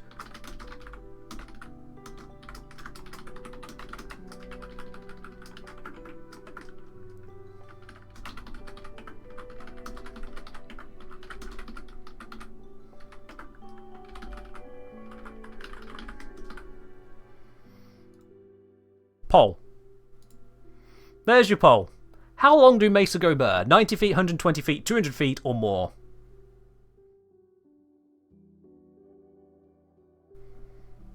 How long do Mesa go burr? You've only got a minute on the poll, so if you've just been idling there, just kind of letting the stream be in the background, get to your phone now, click on, put your vote on the poll. How long does the Mesa range go on this Peacemaker? How far are we going to take it? 90 feet, 120 feet, 200 feet, or maybe we go more? How far should it go? How big should this cone be? This absolute devastation that Mesa is about to unleash. What would be an average? An average of what? Yeah, one person said more. I'm kind of curious what more that one wants. It's probably Esprit who put more. Just saying, it's Esprit. Esprit has a history here. Gonzalez saying 420 feet. Oh, maybe it's Gonzalez then. Esprit, you can't argue you have a history. You've stabbed me many times in Among Us. You literally have a history on this stream. Fefedi. Oh, no, both of you put 200. Okay, so who put the more? I want to know, who put the more? You don't have to tell me, but I kind of want to know. Imagine making the range based on eyesight. Hey, what's that on that hill over there? Nah, that would be a little bit ridiculous. That would be just a little bit ridiculous. 200 feet it is, though. 200 feet it is. Strike all enemies within a 200-foot cone. Each creature in the area must make a dexterity, there we are, saving throw, DC 19. Look, if you're more than 200 feet out of range, you're out of combat range. I mean, Gorilla, you say that. What's the range on a longbow? Longbow 5E. Longbow range 600 feet. A longbow can go out to 600 feet. So, just saying. Seriously? Yeah, seriously. Grit saying disadvantage range is 600 feet. Disadvantage range, yes. Sharpshooter. With the sharpshooter feat, you no longer have a disadvantage at long range. So you quite literally just... Death. I'm evil? Yes, I'm evil. But I am kind, so I'm not evil. But yes, I'm evil. But no, I'm not. It's a mixed bag. I look evil from the position of being the monsters, but I'm not the monsters, okay? I'm the adjudicator of an interesting environment that you guys can enter into as players and go, haha, I can do this. So a ranger can hit things faster than Mesa? Yes, but Esprit, would they want to? Shatter Shield. Mesa wreathes itself in inky black flames, yada yada yada. You heard this earlier. The flames lash out the attacking creature, which means that if a ranged character shoots Mesa, Shatter Shield will reflect that back at any range. Does not state any issue with range. There is no way of just dodging that aside from a dexterity save. But yeah. Aim a hand crossbow, Incarnate, Tenet, 200 form plinks. Okay.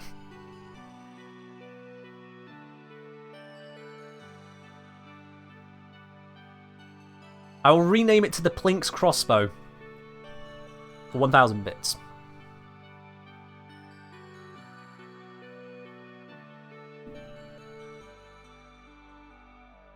Or an £8 tip. I think... Does that math work out right? No, wait. No, it doesn't. It's 1,000 bits in a tip. Shit. I need to know that conversion. I have it written down somewhere. But I don't know it. You broke? Ah, sucks then, doesn't it? Oh well, guess it's staying a hand crossbow for now. Name the crossbow the Bit Bop Kuva Crunch. You mean the Bop Bip Kuva Crunch, and also no. It's melee. Nope. Ain't got a dollar to your name? Then you'll just have to sit back, relax, and enjoy the stream rather than try and tell me what to do. It's fine. You can still enjoy the content as is. I'm sure it'll still be mostly entertaining for you. Just not as entertaining if you're, I guess, Elon Musk. I don't want a Musk money. If you got Musky money, go away. Anyway, values. Each creature in the area must make a dexterity saving throw, DC 19. On a failed saving throw, the creature takes... How much damage do we want to do with this? Let's assume we're hitting... Normally for these things we'd assume hitting 2 characters. With a code, yeah, let's assume again we're hitting 2 because they can surround and whatnot. So, 2 characters. How much damage can I get away with here?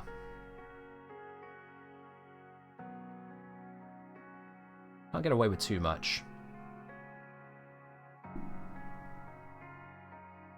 Let's go with 44. 80-10. Fire damage. Actually, let's split it up. Just to be a little bit more wicked. 22 fire damage and 22 40-10 necrotic damage. Oh, you have fire resistance? Well, half of it's necrotic. Anyway, excuse me, sorry. Got ahead of myself there. Gonzalez, cheers. Much better. Right then. On a failed saving throw, the creature takes that amount of damage. Or half damage on a successful saving throw.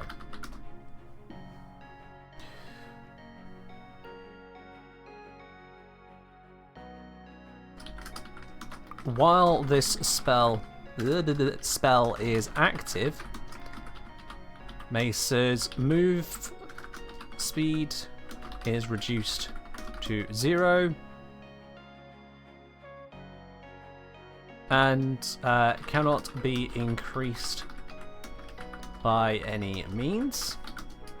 Mesa is also unable to cast spells or make attacks. Cast spells, make attacks, or use the dodge action. Make attacks. Sorry, yeah. Yeah, make other attacks, or use the dodge action.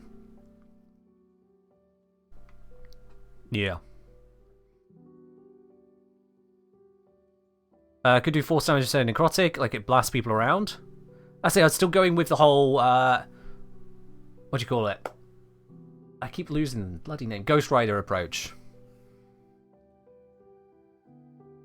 Sorry, I'd say a monster that follows you till the final fight that exists solely to make sure you don't stay in one area for half the campaign like my last group at EM4. Oh, that's called Revenant.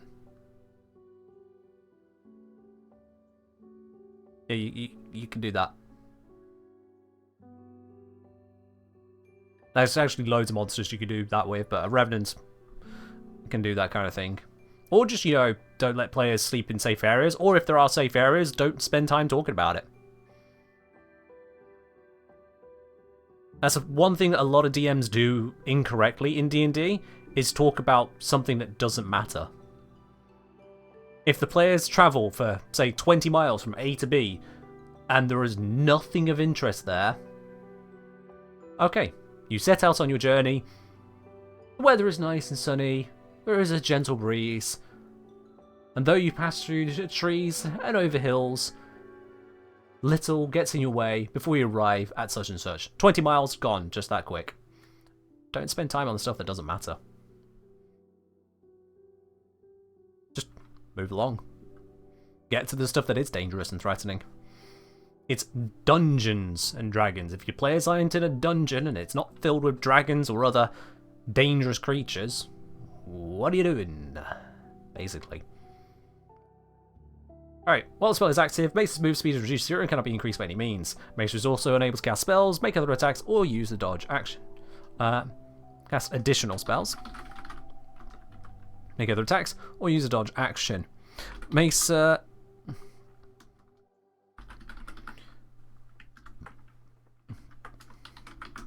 Any active spells...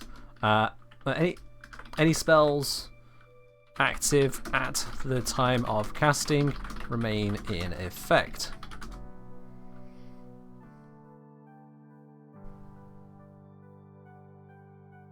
Hey, Ray, you're off work now. Nice. So, any spells active at the time of casting remain in effect. I think that covers all of that. So, Mesa can still take legendary actions.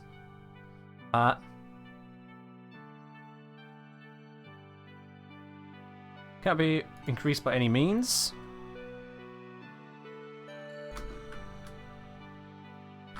Though can still use the sidestep legendary action. Just to make that clear to DMs.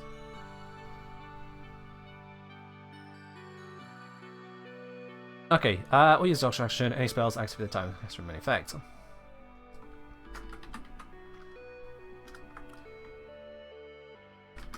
On subsequent turns, Mesa may use an action to maintain the spell.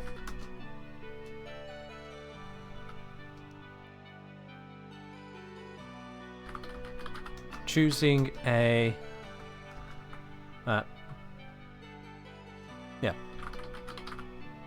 choosing a new direction if it wishes,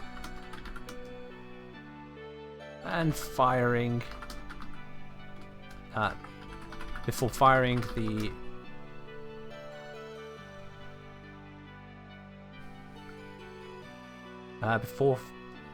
before delivering the damage, delivering the torrent of fire again. There we are.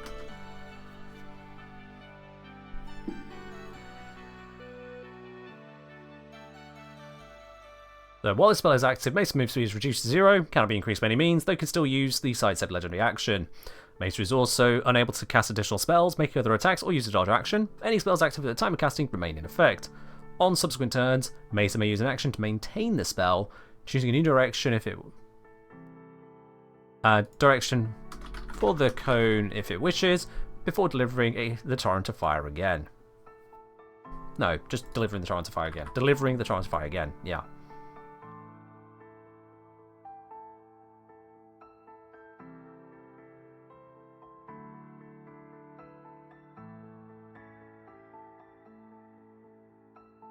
Do we stop there? We got a little bit more space to play with. Do I ramp up the damage? Effectively ramping up the fire rate. Right idea. Ray, I saw your idea earlier, but your idea was an entirely different approach. You said, let me guess, Peacemakers will start as a wide cone that narrows after every attack action and is under concentration like the other Exalteds. I saw it earlier. That's an entirely different way of doing it, including concentration, which I'm already taking up with the Ballistic Battery. I don't want to take that away from Mesa. Ballistic Battery being cast before and then happening during it is part of its usage. Yeah, I saw what you said. It's just not what I'm looking for.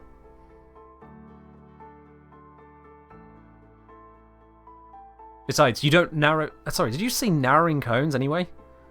Size of wide cone that narrows isn't how it works in D&D either, no. A cone is a fixed thing. The cone is defined as having the same width at the end of the cone as the length of the cone. So if you have a cone of 60 feet, it goes out 60 feet and width-wise 60 feet. That defines a specific cone range. You don't use variable angles for the cones in D&D 5e. Because again, extra complications. So I'm sticking to that approach there. It's a 200-foot cone. It doesn't get narrower, because to do so would also make it shorter, which then doesn't actually make it narrower. It just makes it shrink. Make sense? I think if Mesa is allowed to continue casting this particular ability, Mesa's not being hurt enough, because Mesa can't get out of the way whilst doing it.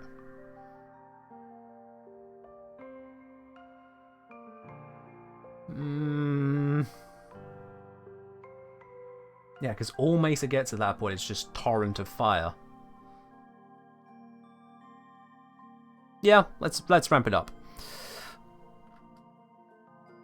Each time Mesa repeats, each time Mesa uses this action to continue the spell, the damage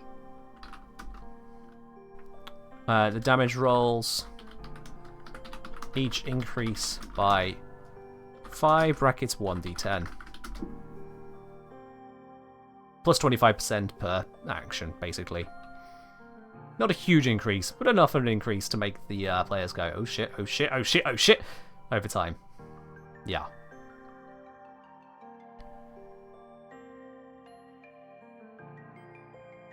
This ramps up quickly? Not that quickly, Gorilla, no. Because this means that if Mesa casts this as the only spell that Mesa casts, turn 1, it's 8d10. Turn 2, 10d10. Turn 3, 12d10. We still haven't even doubled the damage. It's only gone up to 50% more by turn 3. And by that point, fights are often over. Because the sheer damage output that can be done at that tier. If players are lower level, then Mason can keep it going longer. Absolutely. But the players, again, they can split up. It's a cone. So if the players just surround Mesa, one on the left, one on the right, one in front, one behind, Mesa can point at one of them. Just one. So Mesa is extremely vulnerable, again, to close range damage. As we say, how about instead of ramped up damage, makes an additional attack, making it seem to attack faster? It's not really attacks in the first place, it's a single attack on the first one. A single attack that does, a single saving throw. It's a torrent of fire, and that's what the saving throw is for. It's to just try and mitigate the amount of fire you take from this torrent. So the torrent is 44 damage on average, or 22 if you make your save. It's not individual attack rolls. So yeah, to do it your way, Esprit, we would need to make it to have the same balance as we currently have here, but as attacks and additional attacks. I would need to have the players dealing with 4 attacks each, climbing to 5, 6, 7, so on. So say if that Mesa ended up pointing at 3 players, on the first turn the DM now has to roll out 12 attacks, which is a lot of dice rolling. So that's why instead we go down the saving route. It just works out neater. And yes, Carmagin, you're absolutely right. It will be 22-0 for rogues, because that's what rogues are good at. Which is also a big reason picking dexterity saves, because there are player skills which work with that. Yeah. Overall, I think that covers the ability, because it is a pretty basic guns out, and yeah, it gets faster over time. Mesa becomes stuck in the mud and just fires. That is Peacemaker. And what level am I going to make that? The damage isn't really that high, so I'm going to make it 8th level. It's not 9th level, I don't think. Like, it can keep going and going and going. Striking all creatures within a 200-foot cone. I used word enemies for some reason.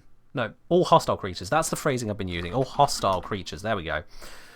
That's the correct phrasing. All hostile creatures in a 200-foot cone. That's the unleashed damage there. Each creature Each hostile creature... I'll just be clear on that one. There we are, that's fine. Woo! Okay. Yeah. Ray say, what's the maximum damage in 3 turns assuming every square cone is filled? Ray, really? Okay. That's gonna be a lot. That's gonna be a lot. So if you have 200 long and 200 wide, that's gonna be 40 squares long, 40 squares wide at the end.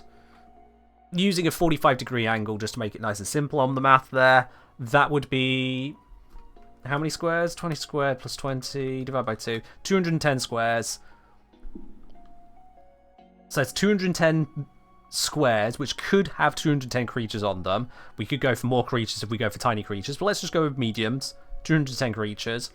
Multiply that by the 44 damage turn 1, and then that goes up by 11, so it's 55 and then 66.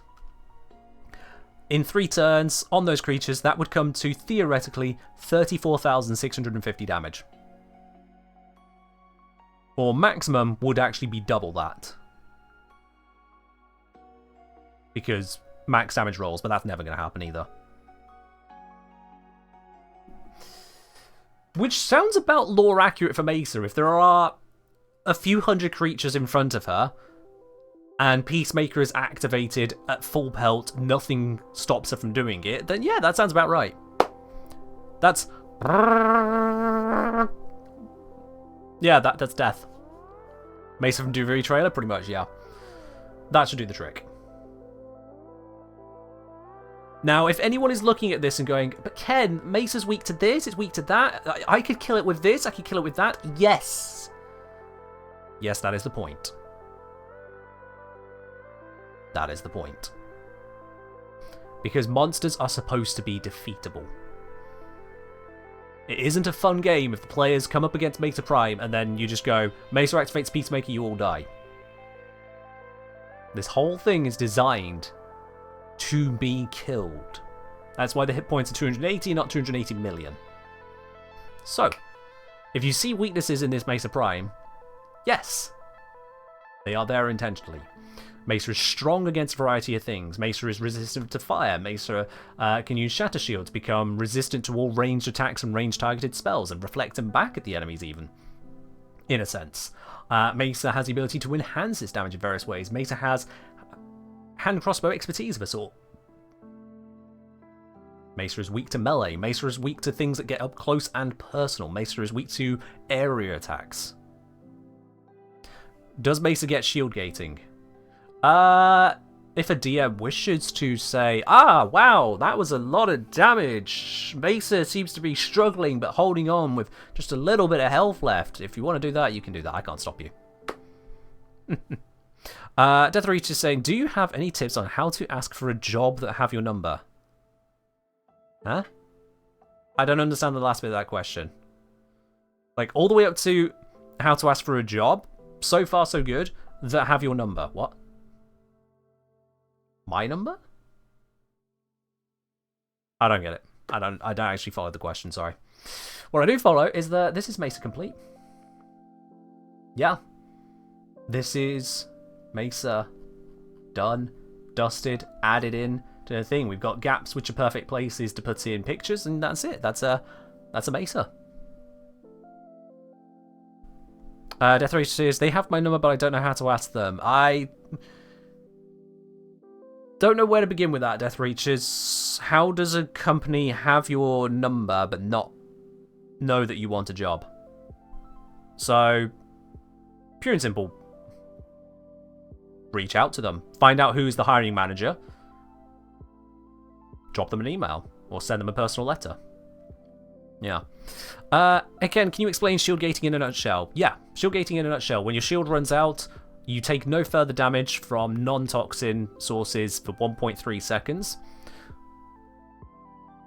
Once your shield begins to recover, your shield gate returns, but it's only 0.3 seconds when your shield's next run out, unless you got back to maximum shield capacity again. That's it. That's it. Work experience from school, I'm only 16. Well, again, reach out to whoever is in charge of bringing you on board, or someone in your position on board. So the hiring manager again, whoever would be in charge of saying yes or no, you are allowed to be here. Yes or no, you can be here for work experience. Find out who that would be, send them an email. Let them know you are from such and such a school. You are interested in a work experience position with that company, with that business, with that department, if there is a specific department to ask about. Explain a little bit about why them in particular.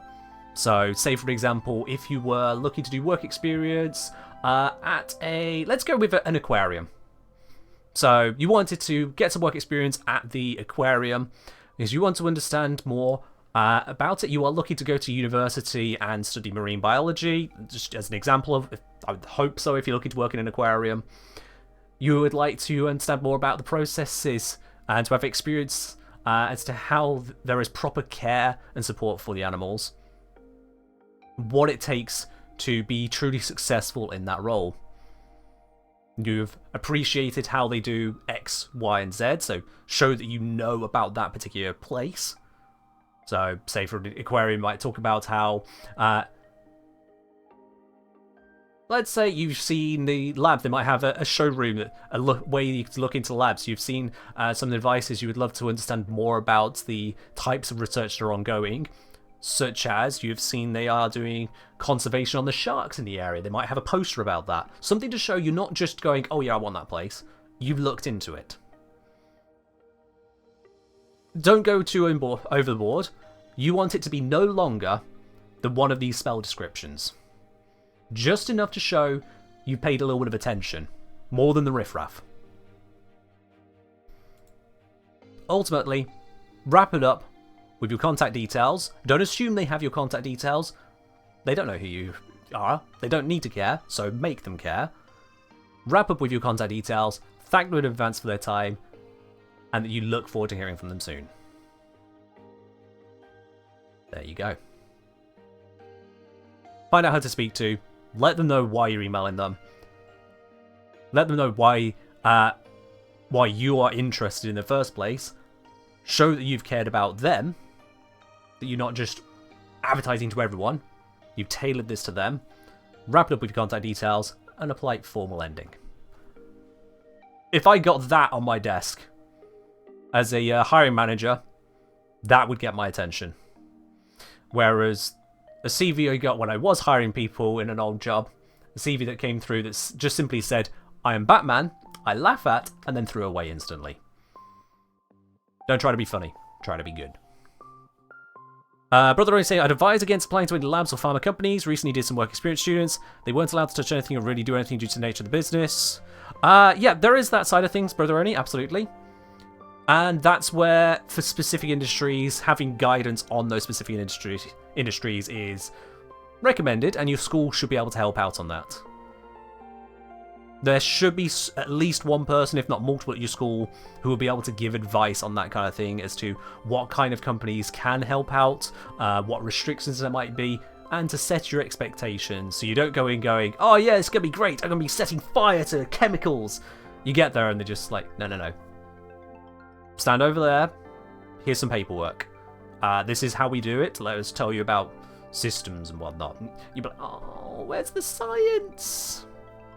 Set your expectations, and if you can't do that, find someone who can do it for you. Absolutely. But good point, Brother Oni. Absolutely.